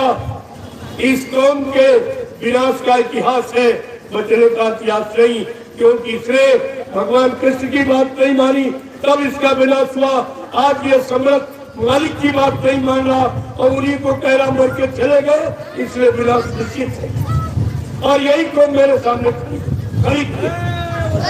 मैं तो बिल्कुल स्पष्ट कहता हूँ, बिल्कुल स्पष्ट कहता हूँ, कोई उसमें लवा लेते ही कोई किसी तरह का पर्दा पर्दा नहीं रखता, ताकि समय आने पर कोई ये न कहे कि आपने सच्चाई को छिपा के क्यों रखा। तो बतानी ही पड़ेगी। मानना न मानना ये तुम्हारा काम है, याद कराना मेरा काम। मैं अपना काम कर रहा हूँ, आप अपना काम करते कि नहीं करते ये तुम जानो, तुम्हारा काम जानो। लेकिन आगे आने वाला भविष्य आपको माफ नहीं। आगे आने वाला भविष्य, आगे आने वाला भारतीय इतिहास, ये गुरु के बारे में तुम्हें बिल्कुल ही माफ नहीं करेगा। तुमने सारे गुरुओं की महिमा खो दी, सारे गुरुओं के मुख पर, संतों के मुख पर, सदगुरुओं के मुख पर आपने काली खो दी। सब कुछ झूठा आपने सिद्ध कर दिया। ये बताइए, आज 5 लोगों ने तो इसलिए किया कि भाई ये मथुरा की संपत्ति हमको मिल जाएगी। चलो उन्होंने इसलिए किया, तुमने तुम उनका साथ किसी ने दे रहे, तुम्हें क्या मिला? अपने बारे में सोचो। अरे भाई उन्होंने इसलिए किया कि अगर कहते बाबा जी मर गए तो मथुरा का साम्राज्य मिल जाए। जैसे अगर पिता मौजूद है तो बेटे बाप की संपत्ति के अधिकारी नहीं होता, जब बाप मर जाएगा तभी अधिकारी बनेंगे। ठीक इन्होंने यही सोचा कि ये प्रचार कर दो बाबा जी मर गए तो ये मथुरा का सारा साम्राज्य उनको मिले। इन बेचारों को ये नहीं मालूम है कि इसके हकदार लेने वाले 45 करोड़ है। मथुरा की संपत्ति किसी एक के नाम नहीं, वो ट्रस्ट के नाम है और ट्रस्ट के ये 45 करोड़ तुम सब मेंबर हो, तुम सब मेंबर, सबके पास नामदानी चयनित प्रमाण पत्र है आपके पास, आप सब मेंबर हो, सब उसके हकदार हो। एक व्यक्ति उसका हकदार नहीं हो सकता और वो भी ड्राइवर। अरे तुम पढ़े लिखे बुद्धिमान हो, अपनी बुद्धि का प्रयोग कब करोगे? किसी संस्था ट्रस्ट समिति संघ का रूल रेगुलेशन उठा के पढ़िए, सिद्धांतों को पढ़ो कि ड्राइवर संस्था का व्यक्ति नहीं होता, ड्राइवर प्राइवेट नौकर होता जो हर महीने तनख्वाह लेता और संस्था के व्यक्ति सेवादार होते, कोई तनख्वाह नहीं ली। ये पहली पहचान है और आज भी वो ड्राइवरी की तनख्वाह ले रहा।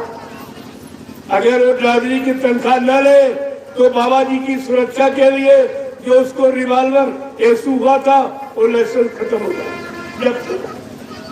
इसलिए आज भी अपने को ड्राइवर कह रहा, ड्राइवरी तनख्वाह ले रहा और तुम सब उत्तराधिकारी कह रहे हो, तुम सब मालिक कहने लगे। अरे उत्तराधिकारी एक छोटा मोटा शब्द है, सारी संपत्ति का मालिक। और ये संपत्ति किसकी है? 45 करोड़ प्रेमियों की। इन्होंने बाबा के हाथ में सेवा पकड़ाई, इन्होंने सब सामान पकड़ाया दिया, इन्होंने मथुरा में मिट्टी ढोई है और ये मसाला पकड़ाया और जितनी इमारत जो मंदिर गुरुद्वारा बना हुआ ये सब इनकी गाड़ी कमाई से बना। तो सब बेचारे बेकार, इसने सबको बेकार कर दिया, तुम सबको बेदखल कर दिया, कह दिया नहीं बाबा जी को वसीयत कर, सब कर गए। प्रेमियों ये सब बताना पड़ेगा। मैं आपसे ये पूछ रहा हूँ, इतने संत आश्रम मथुरा में 750 वर्षों में हजारों संत आए, किसी ने अपने बाद किसी को यानी मतलब वसीयत है, संत मतलब वसीयत होती ही नहीं। वसीयत है ये सांसारिक रीति रिवाज, जब पिता को बेटे से रोटी का खतरा हो जाता तो दूसरे बेटे को वसीयत कर देता, ये सांसारिक रीति रिवाज। लेकिन संत मत में वसीयत नहीं होती और इसीलिए बाबा जी ने अपना उत्तराधिकारी पहले घोषित कर दिया। लेकिन तुम सब भूल गए। बाबा जी ने क्या कहा? मेरी सचुगी व्यवस्था का संचालन कौन करेगा? महाबली एक शासक होगा और धर्म मुकुट सिर पर धारेगा और धरा से देगा पाप हटाए और जय गुरुदेव की वाणी। प्रेमियों ये उत्तराधिकारी, लेकिन तुम्हारे पास गुरु का कोई वचन नहीं, तभी तुम भ्रमित हो गए और इसी का इन स्वार्थी लोभी लाखियों ने फायदा उठा लिया। खैर ये कुछ होगा नहीं, ये अपने मन के राजा बन गए कुछ दिनों के लिए, ये सब भोगना पड़ेगा। आप देख लीजिए मथुरा में झाड़ू लग गई, 5 मर गए, 1 बचा, सब खत्म। इन लोगों ने कहा कि बाबा जी मर गए। मैंने 28 मई 2012 को ये घोषणा की थी कि जिसने ये प्रचार किया कि बाबा जी मर गए, आप सब लोग देखते जाना, तुम्हारे सबके सामने ये सब मुर्दा होते ही चले जाएंगे और ये आपके सामने हो रहा। मथुरा में अपने आप झाड़ू लगे, कुछ करना नहीं आ, चुपचाप आप देखते रहिए क्या हो रहा, ये देखते रहिए क्या हो रहा, क्योंकि तुम्हारे बस का तो कुछ है नहीं। जब तुम ये नहीं कह पाए, अपने गुरु की सच्चाई नहीं कह पाए कि तुम कैसे कहते बाबा जी चले गए। बाबा जी ने तो ये कहा मैं कलयुग को भगाऊंगा और सतयुग को लाऊंगा। अभी न कलयुग गया और न सतयुग आया और वो कैसे चले गए? आपको कहना चाहिए, कुछ नहीं आपने कहा, कुछ भी आपने नहीं कहा। जबकि बाबा जी ने कितने वादे आपको सुनाए, याद कराए कि मेरे वादों को बड़ी समझदारी के साथ रखना, अगर कहीं भूल गए तो ये स्वार्थी लोभी लालची तुमको बहका देंगे। क्या कहा था? मैं परिवर्तन करने आया हूँ, परिवर्तन करके ही जाऊंगा। माई कालान हमें इस परिवर्तन से न रोक सकता है, न मेरा काम कोई कर सकता है। आप सब भूल गए इतना बड़ा चैलेंज कि कोई ये काम करने वाला धरती पर जन्मा ही नहीं, और ऐसा कोई नहीं जो मेरे इस काम को रोक सके। कलजू जाने का और सज्जू जाने का, फिर भी तुम्हारी समझ में गुरु की बात नहीं। बाबा जी ने यह भी कहा, मैं कलयुग का इतिहास बनाने आया हूँ। ऐसा इतिहास बनाऊंगा जो भूते न भविष्य के, सतयुग के द्वापर के लोग अपने अपने युग का इतिहास पढ़ना भूल जाएंगे। इसी भारत भूमि पर मैं ऐसा चमत्कार करके दिखाऊंगा जिसको हिंदुस्तानी नहीं सारा विश्व नमस्कार करेगा। क्या आपकी समझ में नहीं आया? यह इतिहास कोई बना सकता? वाला आपके पास और व्यवस्था बिगड़ती चली जाए।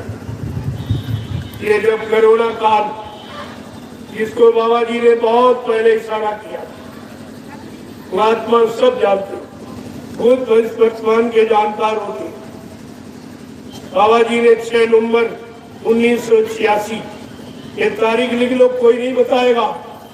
6 नवंबर 1986 कहा, बच्चा अगर तुम शाकाहारी न बन पाए, सच्चे ईमानदार और चरित्रवान न बन पाए, तो कुदरत की तरफ से एक बीमारी आ रही, उस बीमारी का नाम है कोरोना।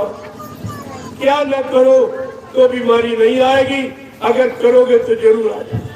कोरोना का मतलब यही कहा था, तुम अंडे मत खाना। अंडा मुर्गी का मासिक धर्म, सबसे बड़ी गंदगी जो मन को गंदा, मन में गंदे विकार भाव पैदा करता है, ऐसी गंदगी मत खाना।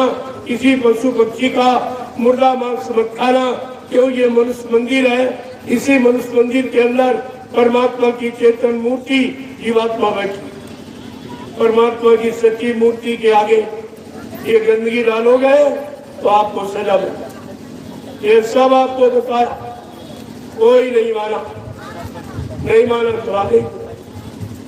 अरे अभी तो ये बहुत छोटी बीमारी, न मानने पर करोड़ों चले गए एक झटके में दुनिया से, और अब की बार तो और बारी आ रही। इसलिए कहा इनको एक बार फिर सचेत कर दो, पूरा शाकाहारी का संदेश इनको दे दो, और ये सपरिवार शाकाहारी हो जाए तो इस महामारी बीमारी से बच जाएंगे। नहीं गांव के गांव और शहर के शहर और मुल्क के मुल्क साफ हो जाएंगे। सब मकान खाली पड़े रहे, कोई रहने वाला नहीं दिखाई। जो आज आप एक एक जमीन पे लगा देते हो, क्योंकि आपको अपना भविष्य नहीं मालूम। महात्मा भूत भविष्य के जानकार होते, इसलिए आपको पहले से जगा रहे, पहले से चिता रहे, होशियार कर रहे। मान जाओ तो अच्छी बात, नहीं तुम जानो तुम्हारा काम जानो, लेकिन ये नहीं कहोगे हमको किसी ने। और इस कोरोना की बीमारी में किसी ने आपकी मदद, ये बीमारी नहीं, ये कुदरत की नाराजगी थी, जिसको बाबा जी कितने पहले से कह रहे कि कुदरत तुमसे सख्त नाराज। तुमने जो मारकाट, हिंसा, चोरी, कत्लेआम, रफ्तार को पार, झूठ, छल, कपट, बेईमानी, भूत, रिश्वत, ये सब जो आपने किया है, इससे कुदरत नाराज हो गई और वो कुछ करना चाहती है। कुदरत का काम तुम्हारे हित में नहीं होगा। इसलिए कहा था मेरी बात मान लो। मैं जानता कि आप धर्मात्मा महात्मा नहीं बन पाए, आप सच्चे नेक भले ईमानदार चरित्रवान नहीं बन पाए, तो आप शाकाहारी बन जाओ। इसमें कौन सी आप शाकाहारी बनने में कोई खर्चा नहीं, बल्कि जो अपना धन ये गंदे खान पान में बर्बाद कर रहे हो, ये धन तुम्हारा बच जाए, तुम्हारे बाल बच्चों की पढ़ाई लिखाई के काम आवे, घर मकान बनाने के काम आवे, शादी ब्याह के काम आवे। महात्मा सब तरफ से ही तुम्हारी मदद करना चाहती, तो इनका काम यही है पर मानव के कारण साधु धरा शरीर जो परमार्थ समाज देश राष्ट्र मुल्क हिताए वो किसी का नुकसान नहीं करते।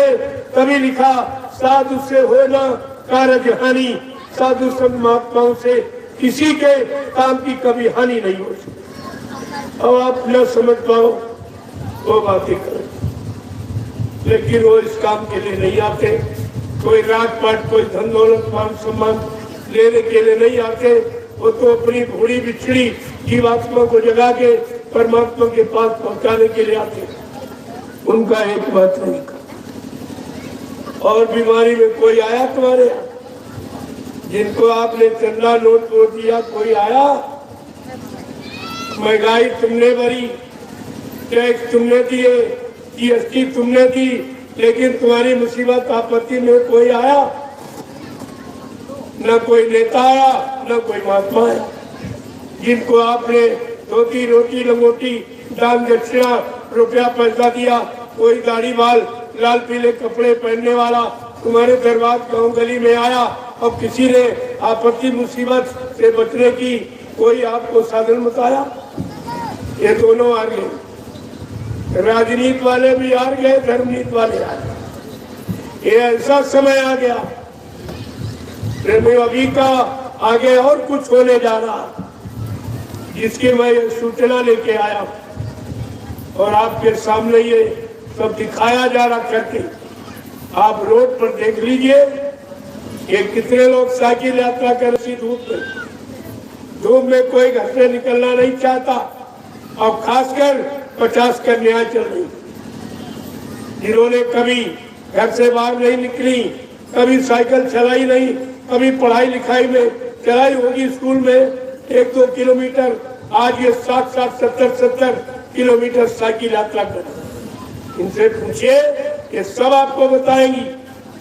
यह कहती हमें कुछ नहीं जान पता, कैसे हो गया, कैसे पहुंच गई, कुछ पता नहीं चलता। इसको कहते प्रेमियों दया। दया पाने का अधिकारी वही है जो मैदान में निकला। ये घर बैठे दया नहीं मिलती। ये मोबाइल से फोन करते हो, मोबाइल से दया भेजी जाती तुम्हारे पास। अरे दया पाने का ये काम देख लिया सड़कों पर हो रहा, ये दया पाने के अधिकारी है, इनका अधिकार है। ये दया ले लेंगे, अगर कोई नहीं देगा तो ये जबरदस्ती दया छीन लेंगे महापुरुषों से। इतना बड़ा प्रेमियों को अधिकार है, तो आपको सोचना चाहिए। जब कोई नहीं आया तुम्हारे पास, मैंने देखा जब छोटी सी बीमारी कोरोना नाम की आई तब तो लोग समझ नहीं पाए। अब सरकार ने पूरा व्यापार कर दिया, पूरा व्यापार, कोई कोरोना बीमारी नहीं। मैंने चैलेंज के साथ कहा कोई बीमारी नहीं, ये कुदरत की नाराजगी है। और कुदरत की नाराजगी तुम्हारे में से कोई, चाहे प्रधानमंत्री मुख्यमंत्री कितना पढ़ा लिखा हो, कोई कुदरत से यानी मतलब ये सब नहीं ले सकता। कुदरत की जानकारी किसी को नहीं, वो संत महात्माओं को। वो कुदरत को मनाना भी जानती और कुदरत उनकी बात मानती, क्योंकि वो कुदरत का ही काम करने आए। लेकिन और तो कोई आया नहीं। जब मैंने कहा रे कोई नहीं आया, आगे कोई नहीं आएगा, अरे तो कोई तो ऐसा देश में होना चाहिए जो भारत की जनता की रक्षा हिफाजत कर सके, उसकी चिंता रखता हो। ऐसा कौन है? महाभारत में देखा आपने, कोई अच्छी नेक भली धर्म बात कहने को तैयार नहीं, न भीष्म पितामह, न गुरु द्रोणाचार्य, कोई। लेकिन नहीं, कोई था। वो कौन था? महात्मा विदुर। उसने इस्तीफा दिया कि ऐसे अधर्मी राजा के राज में मैं काम नहीं करूं, इस्तीफा दिया। बाकी किसी ने दिया और सब मारे गए और वही बचा। ये इतिहास है आपका, आज कोई कहने वाला नहीं है। जब मैंने देखा कोई कहने वाला नहीं, इस भारत की जनता की चिंता किसी को नहीं, केवल चंदा नोट मोड़ लेने की चिंता, महंगाई लेने की चिंता, टैक्स लेने की चिंता, जीएसटी लेने की चिंता, लेकिन इसके दुख तकलीफ बीमारियों से दूर रखने की किसी को चिंता नहीं है। और कोई महात्मा भी नहीं निकला हिंदुस्तान में 1 करोड़ साधु इस समय, काले नीले पीले लाल कपड़े पहनने वाले 1 करोड़, और कोई नहीं निकला। ये आपको पता चल जाएगा कि सच्चा साधु कौन। तुमने इस भारत की जनता का अन्न खाया और इसी के लिए कपड़े पहने और इसी ने दान दिया, उसी को खर्चा किया। आज तुम इन पर आपत्ति आ गई, इनकी मुसीबत दूर कर सकते हो? ये पूछा जाएगा। 1 करोड़ में कौन ऐसा जो इनकी मुसीबत आपत्ति को दूर कर दे? कौन ऐसा? ये तो परीक्षा है प्रेमियों, आपको सब पता चल जाएगा कौन, और कोई नहीं दूर, क्योंकि प्रसाद बनाना ये किसी के बस की बात नहीं।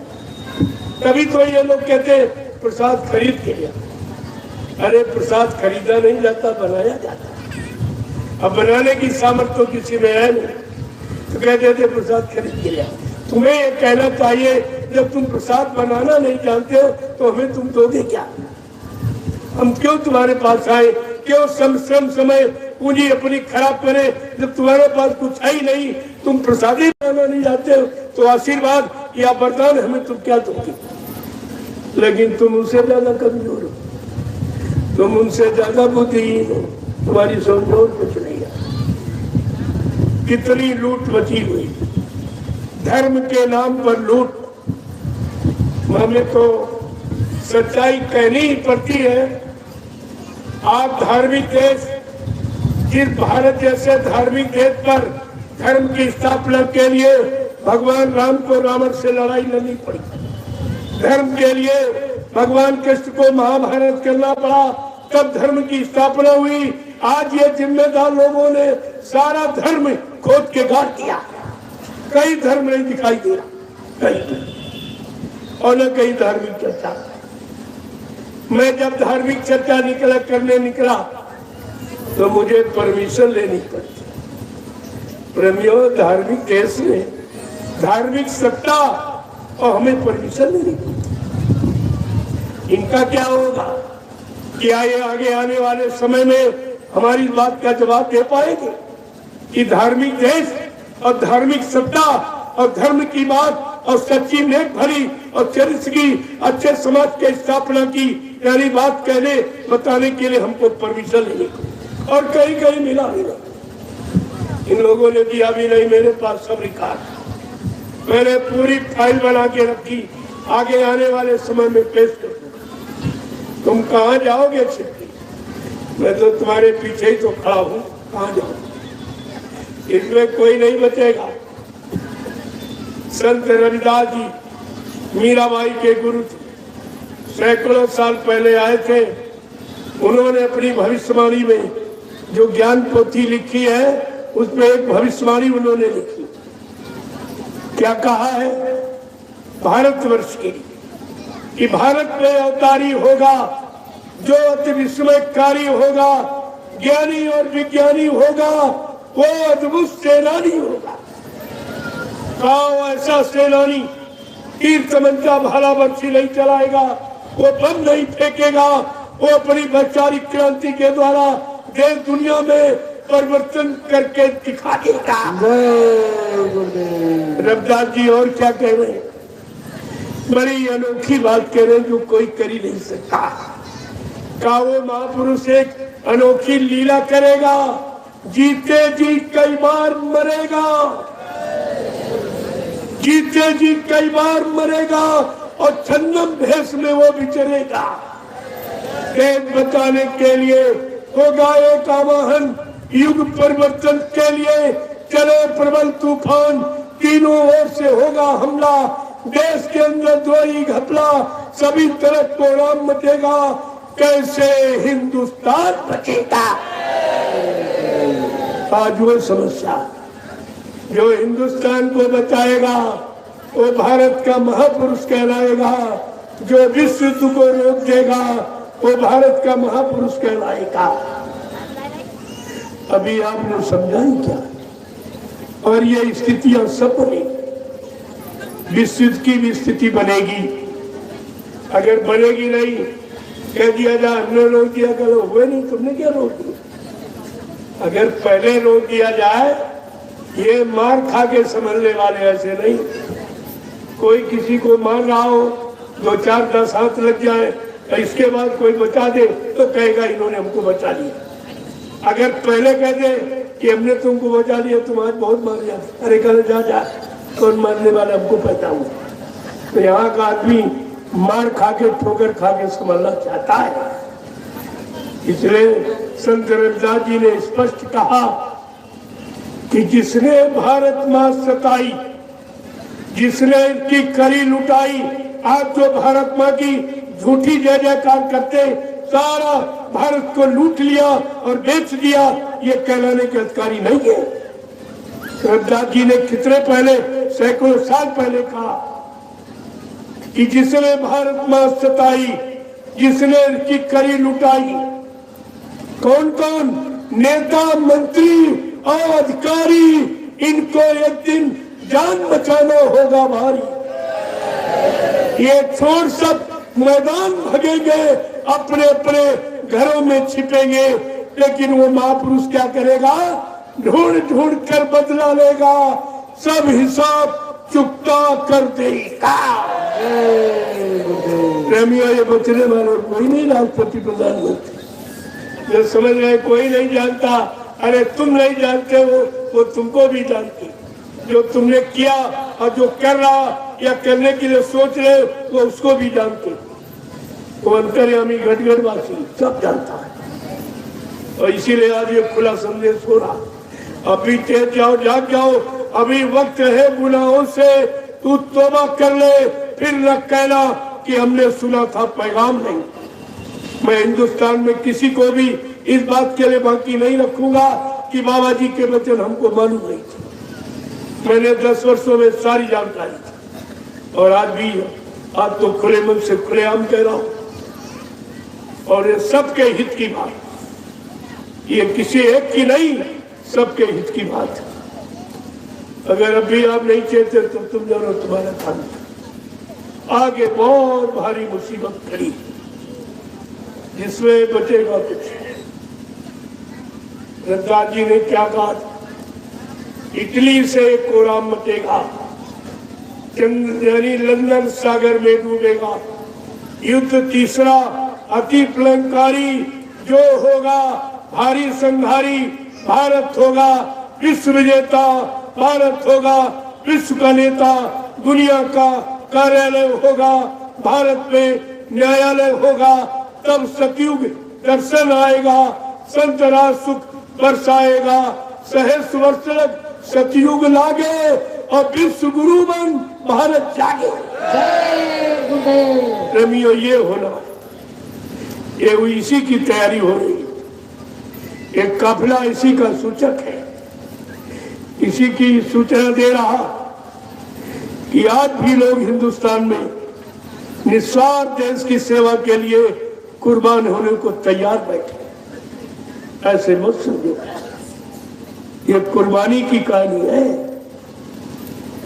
जब ये आजादी की आवाज लगी, कितने हजारों लोग कुर्बान हो गए, हजारों माताएं निपुती हो गई, हजारों बहनों का सुहाग लुट गया, तब आजादी का दर्शन हुआ। आज इन जिम्मेदारों ने सारी आजादी को बर्बादी के कगार पर लाके खड़ा कर दिया और कुछ भी नहीं कर पाए।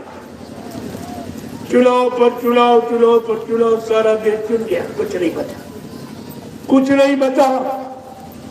और चुनाव तो आपने किया, और जिनको आपने चुना उन्होंने जनता के भले का और हित का, कल्याण का कोई काम आज तक नहीं चुना। तो चुनाव का मतलब क्या? किस लिए आप चुनाव करते? और चुनाव का खर्चा भी नहीं बताया। ये भारत की जनता से चोरी, कि चुनाव का खर्चा भी नहीं बताया इन लोगों ने। लेकिन मैं बता रहा हूं, एक पंचवर्षीय चुनाव का खर्चा 70 अरब रुपए। इतना बड़ा खर्चा काम कुछ नहीं। और फिर ये खर्चा कौन देगा? यही हिंदुस्तान के भूमिजोतक काश्तकार, यही मजदूर, यही छोटे बड़े कर्मचारी अधिकारी, छोटे बड़े दुकानदार व्यापारी, इन्हीं से वसूल लिया। इसलिए हिंदुस्तान में कोई भी माई का लाल न गरीबी दूर कर सकता, न बेरोजगारी हटा सकता, न टैक्स रोक सकता, न महंगाई खत्म कर सकता। ये काम किसी के बस का नहीं। क्यों इनको राज चलाने का इनका आधार केवल महंगाई और मेरिट टैक्स ही है, बिना इसके चला ही नहीं। कोरोना काल में आपने देखा, इसने देखा कि भारत की जनता की परीक्षा ली जाए कि कोई बुद्धिमान है कि नहीं, कोई बुद्धिमान है कि नहीं। इसकी परीक्षा के लिए सर्वप्रथम उसने नोटबंदी का ऐलान किया। नोटबंदी, सही बोलना क्या नोट बंद हुआ? नोट के बदले नोट, वो भी घटिया नोट, वो भी लंबाई चौड़ाई कम। नोट के बदले नोट आई तो नोटबंदी कहा? अगर नोट के बदले कोई धातु चला देता तो मान लेता चलो भाई नोटबंदी। सब झूठा, एकदम झूठा प्रचार। जब देखा कि कोई नहीं बोल रहा, ये भी नहीं किसी ने पूछा कि 500 रुपए 1000 रुपए का नोट जो बंद किया गया ये कहाँ जमा किया गया? क्योंकि नोट जब ही छपता है जब उसके बदले सोना दिया जाता। इतना सोना जब्त करने के लिए ये 5 का 1000 का नोट बंद किया गया, केवल सोना जब्त करने की ये चालबाजी, कुछ नहीं था, कुछ भी नहीं था। और फिर दोबारा जब नोट छपा फिर सोना आता गया। इसलिए सोना कहीं दिखाई दे रहा? इतिहास तो कह रहा भारत सोने की चिड़िया, अब तो कागज की भी नहीं रही। कहाँ चला गया सोना? सोना किसी मशीन में पुर्जा बना के लगा दिया गया या काश्तकारों को यानी खाद के रूप में दे दिया, खेतों में फेंक दिया। सोना कहाँ गया? सोने के महल, सोने में मंदिर और मूर्तियां सोने की, और राजाओं के मुकुट पर सोना, और स्त्रियां यानी मतलब ऊपर से नीचे तक सोने में जड़ी। ये कहाँ चला गया? ये कोई बताने वाला है? कोई पूछने वाला है? अरे भाई कहाँ गया? इसका क्या कर दिया गया? कौन सी चीज बना दी गई जो जनता के काम आ गई? और सब हड़प किया। अरे ये सब देना पड़ेगा। अब इनके मालूम कि भारत में अवतारी शक्ति का जन्म हो गया, इन्हें भी होशे नहीं है। एक एक पाई का भुगतान करना पड़ेगा, एक एक पाई। चाहे गांव का प्रधान हो, गांव के प्रधान से लेकर और प्रधानमंत्री राष्ट्रपति तक, इसमें कोई बचेगा नहीं।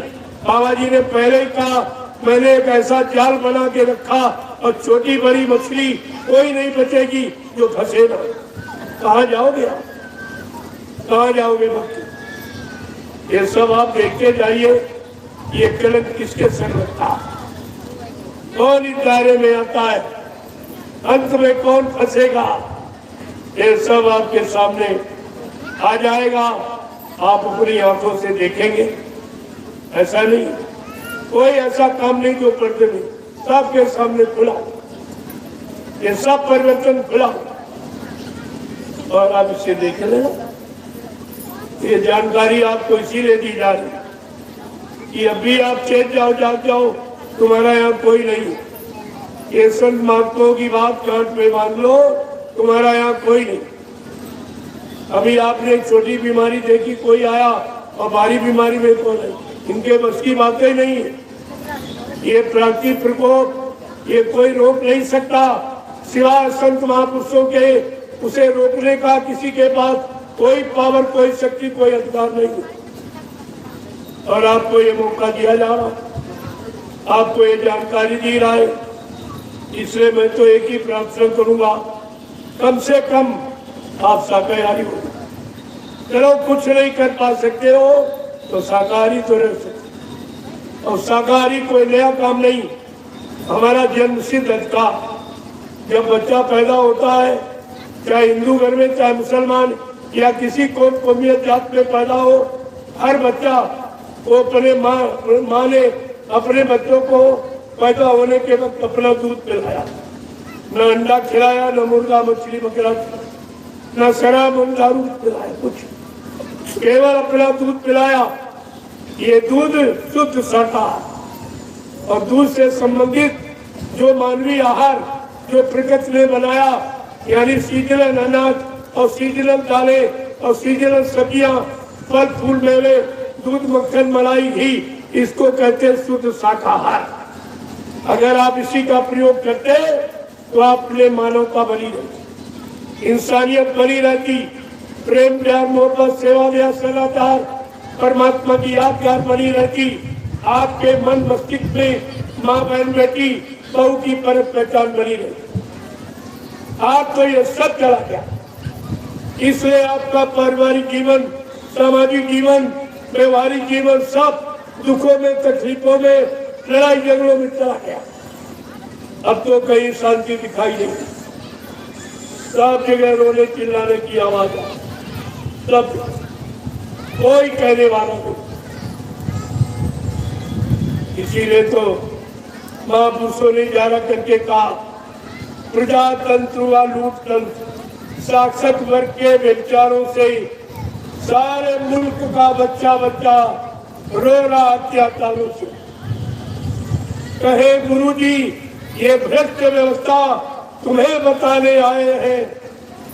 आए समय से आपको जानकारी दी जाए कि अब कुछ होने वाला नहीं है, किसी से कोई उम्मीद अच्छे काम की और अपने भले काम की मतलब को, अब तो तुम्हारी जान बच जाए, यही बहुत बड़ी बात।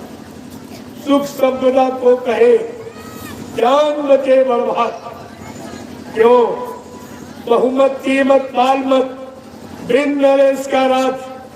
सुख संपदा को कहे जान बचे बर्बाद। रामचरितमानस ये सब इशारा कर रहे। पहले तुम्हारे यहाँ बहुमत लोगों को मिला, फिर स्त्री का राज्य आया, फिर एक लड़के का राज्य आया, और क्या कहे, और अब तो बिन नरेश का राज कोई राजा नहीं। इस समय कोई राजा नहीं, सरकार ने अपने पास कोई विभाग नहीं रखा, सारे विभाग पेश किए। बड़े गर्व के साथ हम लोग कहते थे भारतीय रेल, आज वो भी आप नहीं कह सकते, वो भी इसने बेच दी, कुछ नहीं रखा, एकदम देश को कगार पे जाके खड़ा कर दिया। ऐसा तो दूसरी राजा ने नहीं किया। तमाम बादशाहों का, मुसलमान बादशाह हुए, उनका इतिहास पढ़िए, तमाम सम्राट हुए, तमाम राजे हुए, लेकिन इस तरह का राजा कोई नहीं कि जिसने तुम्हारे धर्म स्थलों पर मंदिर मस्जिद गिर जाकर गुरुद्वारों में ताले लगवा दिए थे। ऐसा कोई नहीं हुआ और अपने को धार्मिक कहा। देखिए तो श्री राम की बात कर रहा है और श्री रामचरितमानस के एक सत्य को भी नहीं मान रहा। रामचरितमानस क्या कहती कि जा सुराज प्रिय प्रजा दुखारी, सो न पवस नरकतकारी। जिसके राज में अगर प्रजा दुखी है वो राजा नरक में जाएगा। क्या इसको नहीं है पढ़ रहा रामचरितमानस और श्री राम के नारे लगाना? अरे ये सब भुगतान करना पड़ेगा ईश्वर के दरबार में, ये सब तुझे देना पड़ेगा।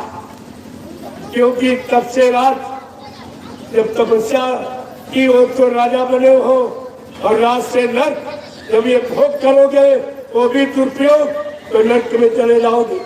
आज भी तमाम राजे महाराजे ये नर्क में पड़े जमराज की जूतियों की मार खा रहे, कोई बचाने वाला नहीं। ये प्रेमियों धार्मिक देश है, ये मजहबी मुल्क है, इसका इतिहास बिल्कुल अलग है। अगर उसके अनुसार नहीं चलोगे तो सजा पा जाओगे। क्योंकि भारत भूमि पर भगवान राम ने राजनीति की, भगवान कृष्ण ने राजनीति की। जब भगवान ने जिस देश पे राजनीति की और राजनीति बना करके सबके सामने रख दी, और हम सब इंसानों को उसी राजनीति का अनुसरण करना चाहिए। अब तो आप उनको मानते हो, केवल श्री राम कहना मान्यता नहीं, श्री राम के बनाए सिद्धांतों पर चलना, उसूलों पर चलना, उनके आदेश हुक्म को मानना ही श्री राम की पूजा। ये पूजा ये तो कोई नहीं कर रहा। गोस्वामी महाराज ये भी कह रहे कि भारत की राजनीति कैसे चलेगी, राजनीति बिन धर्मा प्रभु समर्पे बिन सत्कर्मा। भारत जैसे धार्मिक मुल्क की राजनीति बगैर धार्मिक लोगों के, धार्मिक का मतलब केवल धर्म का संदेश देना नहीं, अनुकरण अनुसरण करना, अपने को सत्य हिंसा प्रेम के साथ रखना और प्रजा का पुत्रवत पालन करना, प्रजा को अपना पुत्र समझकर पुत्रवत पालन करना। लेकिन जिसके पुत्र ही नहीं है वो पुत्र की परिभाषा क्या जानता, पुत्र की महिमा क्या जानेगा, और भारत की जनता को पुत्रवत कैसे समझेगा। ये दोस्तों आपके सामने एक विनाश का इतिहास तैयार हुआ। राजा जनक के पुत्र नहीं था, बड़ा अफसोस था। बहुत यज्ञ कराए, बहुत कुछ किया, तब उनको एक कन्या मिली। कम से कम निर्वंशी का दोष तो मिट गया। निर्वंशी कभी रात नहीं चला सकता, कभी रात में रहने वाले लोगों को सुकून शांति के साथ नहीं रख सकता। ये नियम है, ये कुदरत का नियम है। जो एक परिवार नहीं चला पाया वो इतने बड़े देश का परिवार कैसे चलाएगा। ये बात आपको हमेशा विचार में रखनी चाहिए। सन्यासी कभी राजा नहीं होता, सन्यासी प्रभु प्राप्ति के लिए अपना जीवन अर्पण कर देता है। अगर सन्यासी गति पर बैठ जाए तो समझ लो सन्यास और वानप्रस्थ ये सारे आश्रमों का बिल्कुल एकदम से बंटाधार हो, सारे आश्रम ही समाप्त हो गए। ये सब हो रहा तुम्हारे साथ और इस पर कोई गौर नहीं कर रहा। किसी की बुद्धि नहीं काम कर रही, किसी की जबान नहीं खुल रही। अरे सत्य तो कहो, झूठ न बोलने का, झूठ मत बोलो, ये तो अधिकार है, लेकिन सत्य जरूर बोलो, ये भी अधिकार है। लेकिन आज सत्य कहने के लिए कोई तैयार नहीं। जय गुरुदेव, जय गुरुदेव, जय गुरुदेव। नाम किसका? प्रभु का। जय गुरुदेव। नाम किसका? प्रभु का। प्रभु का प्यारा नाम। जय गुरुदेव। अब आप लोग खड़े हो जाओ, खड़े हो जाओ सभी लोग। देखो खड़े होने का इशारा हमारा समझिए। खड़े तो रोजी हो तो बैठते भी रोजी, लेकिन बैठना खड़ा होने का कुछ मतलब है, ऐसे नहीं रखा गया। खड़े होने का मतलब अब अच्छे नेक भले ईमानदार चरित्रवान काम को करने के लिए खड़े हो। एक अच्छे समाज की स्थापना के लिए अब आप खड़े हो जाइए। अब ये समय आपकी अज्ञानता का नहीं था। पहले आप नासमझी की 3.5 वर्ष मुसलमानों ने राज किया तुम्हारे पर, तुमको गुलाम बना के रखा। फिर आपने लापरवाही नासमझी की, मुट्ठी भर अंग्रेज आए, उन्होंने 250 वर्ष हिंदुस्तान को गुलाम रखा और तुमको गुलाम बना के रखा। और 70 साल से फिर तुम अज्ञानता में चले गए, फिर सो रहे हो, फिर बुद्धि का सदुपयोग नहीं कर रहे हो। तो ये बताओ तुम कब तक गुलाम रहोगे? क्या गुलामी से कभी निकलना नहीं चाहते? इस दास्ता की विषम जंजीरों से कभी मुक्ति होना नहीं चाहते हो? अरे तो आपको विचार करना नहीं चाहिए। अब सत्य बात कोई कहने को तैयार है, सबको बहुत डर है, लेकिन हमको तो कोई डर नहीं सत्य कहने की। सत्य कहने के लिए ये संत जीवन मिला, ये जीवन ही सत्य कहने के लिए। अगर नहीं कहूंगा तो संतों का अपमान करूंगा और गुरु वचन नहीं करूंगा, गुरु का अपमान करूंगा और धर्म की स्थापना होती जिससे संत महापुरुषों की भूमिका व्यवस्था को जो नहीं बताएगा वो धर्म का द्रोही कहलाएगा। इसलिए मैं तो आपके सामने सब बयान कर रहा हूँ। हमारा दृष्टिकोण कोई निंदा आलोचना बुराई क्रिटिसाइज का नहीं है, सत्य कहने का। और सत्य तो कड़वा होता ही, इसके लिए स्वार्थी लोभी लालची व्यभिचारी कुचारी के लिए सख्त कड़वा होता है और सच्चे अच्छे ईमानदार चरित्रवान भक्तों के लिए सख्त मीठा होता है, उनके लिए सख्त मीठा होता है। जय गुरुदेव, जय गुरुदेव, जय गुरुदेव, जय गुरुदेव। नाम किसका? जय गुरुदेव। नाम किसका? प्रभु का प्यारा नाम। जोर से बोलो, राम दिल बोलो, बोलना होगा अभी से बोलो। दुख दर्द हरेंगे, सब कष्ट मिटेंगे, सुख शांति भी देंगे। सबके दाता, सबके मालिक, प्रेम से बोले, ये नाम नहीं इंसान का, ये काम नहीं इंसान का।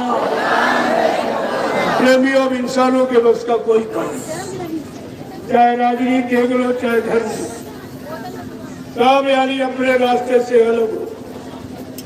किसी के बस की बात नहीं, इतना खराब समय वही है संत राज भारत। अब बताए बची है ना बाबा जय गुरुदेव की बारी तब दिखाई पड़ी है। कल पत्रकार मीडिया आया तो बोलने लगा कि कुछ आप कह दीजिए। हमने कहा इतनी मेमोरी तुम्हारी कमजोर है, मैं 2 घंटे सुना रहा हूँ, तुम्हारे कान में आवाज नहीं जा। अरे इसी में से छांट लो और लिख दो। 2 घंटे वाले इससे आप संदेश में से छांट दीजिए। कहते नहीं नहीं नहीं कुछ कह दीजिए। तुमने तुम्हें कुछ नहीं किया, मैंने सब कह दिया। तुमने बस पूछा कि नहीं आगे क्या आपका उद्देश्य है? मैंने कहा हमारा उद्देश्य करना चाहते हो हमारी जगह खड़े हो, अभी तो दिखाई देगा। जब तक हमारी जगह नहीं खड़े होगे कुछ नहीं दिखाई देगा। मैं जहाँ से देख रहा हूँ हमें दिखाई दे रहा, तुम जहाँ खड़े वहां से देख रहे हो तो हमारा देखा हुआ तुमको कैसे दिखाई देगा? नहीं वैसे वैसे वैसे आराम देश के हमने किस्सा कहा। अगर सारा देश शाकाहारी बन जाए तो मैं गारंटी लेता हूँ कि देश से बीमारियां चली जाएगी, परेशानी, लड़ाई झगड़े, ये मारकाट, हिंसा, चोरी और कत्लेआम व्यभिचार सब समाप्त हो जाएगा। सारे दुखों की जड़ है मांसाहार। आप इसको बंद करा दीजिए। कोई सरकार आएगी, हमका सरकार का नामो निशान बच जाएगा। सरकार नाम की चीज नहीं रहेगी। सरकार सरकार कहेंगे। आपने कोई सरकार ऐसी बना पाई जो जनता का के दुख को दूर करती, न्याय, सुरक्षा, रोजी रोटी की व्यवस्था करती और महंगाई गरीबी को हटा देती, टैक्सों की भरमार को रोक देती? कोई ऐसा बना नहीं। निगाह सरकार उधर का नाम खत्म हो गया, एकदम बंद करके बात है। चला हमने कहा पहली बात तो मीडिया पत्रकार की हमको जरूरत ही नहीं। मैं अपनी बात कहने के लिए स्वयं सक्षम हूँ। मैं सारे हिंदुस्तान में खुद ही अपनी बात को कह दूंगा, हमको किसी की जरूरत ही नहीं। और वैसे आप आए तो आपका सम्मान है, आप प्रसाद लीजिए, भंडारों में भोजन जाओ। अगर लिखने की शौक तुम्हारे में, कलम में स्याही है, तुम्हारे दिमाग में जगह है तो मेरा संदेश छाप दीजिए जो मैंने 2 घंटे बोला। ये तुम्हारी हिम्मत नहीं, तुम गुलाम के गुलाम। गुलाम में तो कुछ ताकत है कि अपने मालिक की शक्ति लेकर कुछ कह सकता, लेकिन गुलाम का गुलाम कुछ नहीं कह सकता। वो नहीं, उसके पास कोई निजी शक्ति नहीं। जय गुरुदेव। तब समय हो गया है, अब ये साकी रहते हैं, कुछ काम करेंगे। इनको संदेश नहीं मिल पाता था, आज दूरी कम है इसलिए अगर 4 बजे तक चलेंगे तभी समय पर। अभी तो 3 बजा है, तब तक मैं इन लोगों से मिले लेता हूँ। और ये साइकिल सवार लाइन से खड़े हो गए। प्रसाद लेके आप जाएंगे, बगैर प्रसाद के कोई नहीं जाएगा। जब कोई दुर्घटना हो जाती बाद में आप शिकायत करते, तो मैं सुनने वाला नहीं हूँ। इसलिए पहले आपको सुरक्षा से लैस करके भेजता हूँ। ये प्रसाद कोई साधारण चीज नहीं, इसको ले लीजिए और लेके तब जाना। और आप चुपचाप लाइन से खड़े हो जाओ, बाकी लोगों का मैं दर्शन कर दूँ। आप आए हो, देखो आप कितना घूटन मचा रहे थे गेट पर। आपको मालूम होना चाहिए इतने लोगों से एक बार की नहीं मिला जा सकता। अगर हम तुमसे कहें इतने लोगों पर हाथ रखो, तुम्हारा हाथ थक जाएगा। और मैं रोज ही काम करता हूँ और इतने लोगों को प्रसाद देता हूँ, तुम प्रसाद भी नहीं दे सकते हो, थक जाओगे आप। और मैं 12 घंटे 14 घंटे एक आसन पर बैठता हूँ। अभी यहाँ बोल रहा हूँ, अभी देखो 3-4 घंटे आपसे मिलूंगा। इसके बाद रास्ते में शोभा यात्रा निकलेगी, फिर वहाँ बैठकर पूरे कस्बे में प्रसाद वितरण करूंगा। ये कितना काम आपको, ये बुढ़ा शरीर है, थोड़ा बचा के काम लो तो ज्यादा दिन काम हो जाएगा, ज्यादा दिन आपका काम हो जाएगा। तो आपको सोचना चाहिए आपकी कुछ मर्यादा है। आप सत्संग में आए हो, वहाँ गेट पर आप कितना दंगा कर रहे, क्या लोग कहेंगे? यहाँ 19 प्रांतों के लोग आए, ये क्या कहेंगे कि पीलीभीत में कैसे लोग रहते? सारी मर्यादा खो दिया। जब मैं सबसे मिलता हूँ तो ये हुड़दंग करने की क्या जरूरत? अभी मैं सबसे मिल के जाऊँगा, चाहे इससे भी 4 गुना लोग हूँ। जब तक मिल नहीं जाऊँगा, चाहे 10 घंटे हमें आपसे मिलना। जब मैं ये काम स्वेच्छा से आपका करता हूँ निःशुल्क, कोई ऐसा पैसा ये सामान नहीं लिया। ये तो प्रेमी अपनी इच्छा से दे रहे कि हमारा कुछ लगा दो, हमारे पास समय नहीं, बाल बच्चों छोड़ के आपके साथ चलूं, तो हमको भी इस काफिले का कुछ लाभ मिल जाए तो हमारी कुछ सेवा लगा दीजिए। हमने अगर ये तुम्हारी श्रद्धा सेवा भाव तो आपका लगा दूँ, बाकी हमको कुछ नहीं चाहिए। यहाँ ये लेने देने वाला काम नहीं होता। ये दरबार है, यहाँ बांटा जाता, दिया जाता, लिया नहीं जाता। इस बात को हमेशा ध्यान में रखिए। जय गुरुदेव। सारे हिंदुस्तान में प्रसाद बांटा, एक काम इस धरती पर किसी ने नहीं किया, न पहले किया, न आज कोई कर रहा, न आगे नहीं कर सके। ये किसी को तुम्हारी चिंता नहीं है, केवल चिंता संत महापुरुषों, क्योंकि उनकी जीवात्मा हर मनुष्य शरीर में बैठी, इसलिए उनको चिंता आपसे। और कभी आपको मुसीबत, बीमारी, महामारी से बचाने के लिए ये प्रसाद नैमिषारण्य से लेके आया, आपके लिए बना कि आपकी मुसीबत आपत्ति के लिए मदद कर दी जाए, तो आप सम्मान के साथ ले लो, शांति के साथ। ये तो सबको दिया जा रहा, यहाँ कोई भेदभाव नहीं है, छोटे बड़े करीब। जय गुरुदेव।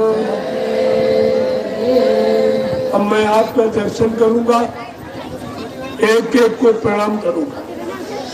और ये प्रसाद इलायची खाना, ये तो खरीदा गया, लेकिन इसमें सदगुरु दयाल की दुआ दया शामिल की, वही आपका काम करेगी। तो उनकी दया, मैं बगैर उनकी दया पे कुछ नहीं हो सकता। तो आप इसको ले लीजिए। जय गुरुदेव। आप सबके लिए ये प्रसाद है, साइकिल यात्रियों को वहाँ बांट दिया जाएगा, क्योंकि उनको जाना निकलना है। अभी उनको 28-30 किलोमीटर चलना है, इसलिए उनको धीरे धीरे रवाना करूंगा। और आप लोग लाइन से, एक लाइन महिलाओं की, पुरुष की मर्यादा है, उसी मर्यादा में रहकर अब आप ये प्रसाद लीजिए। जय गुरुदेव।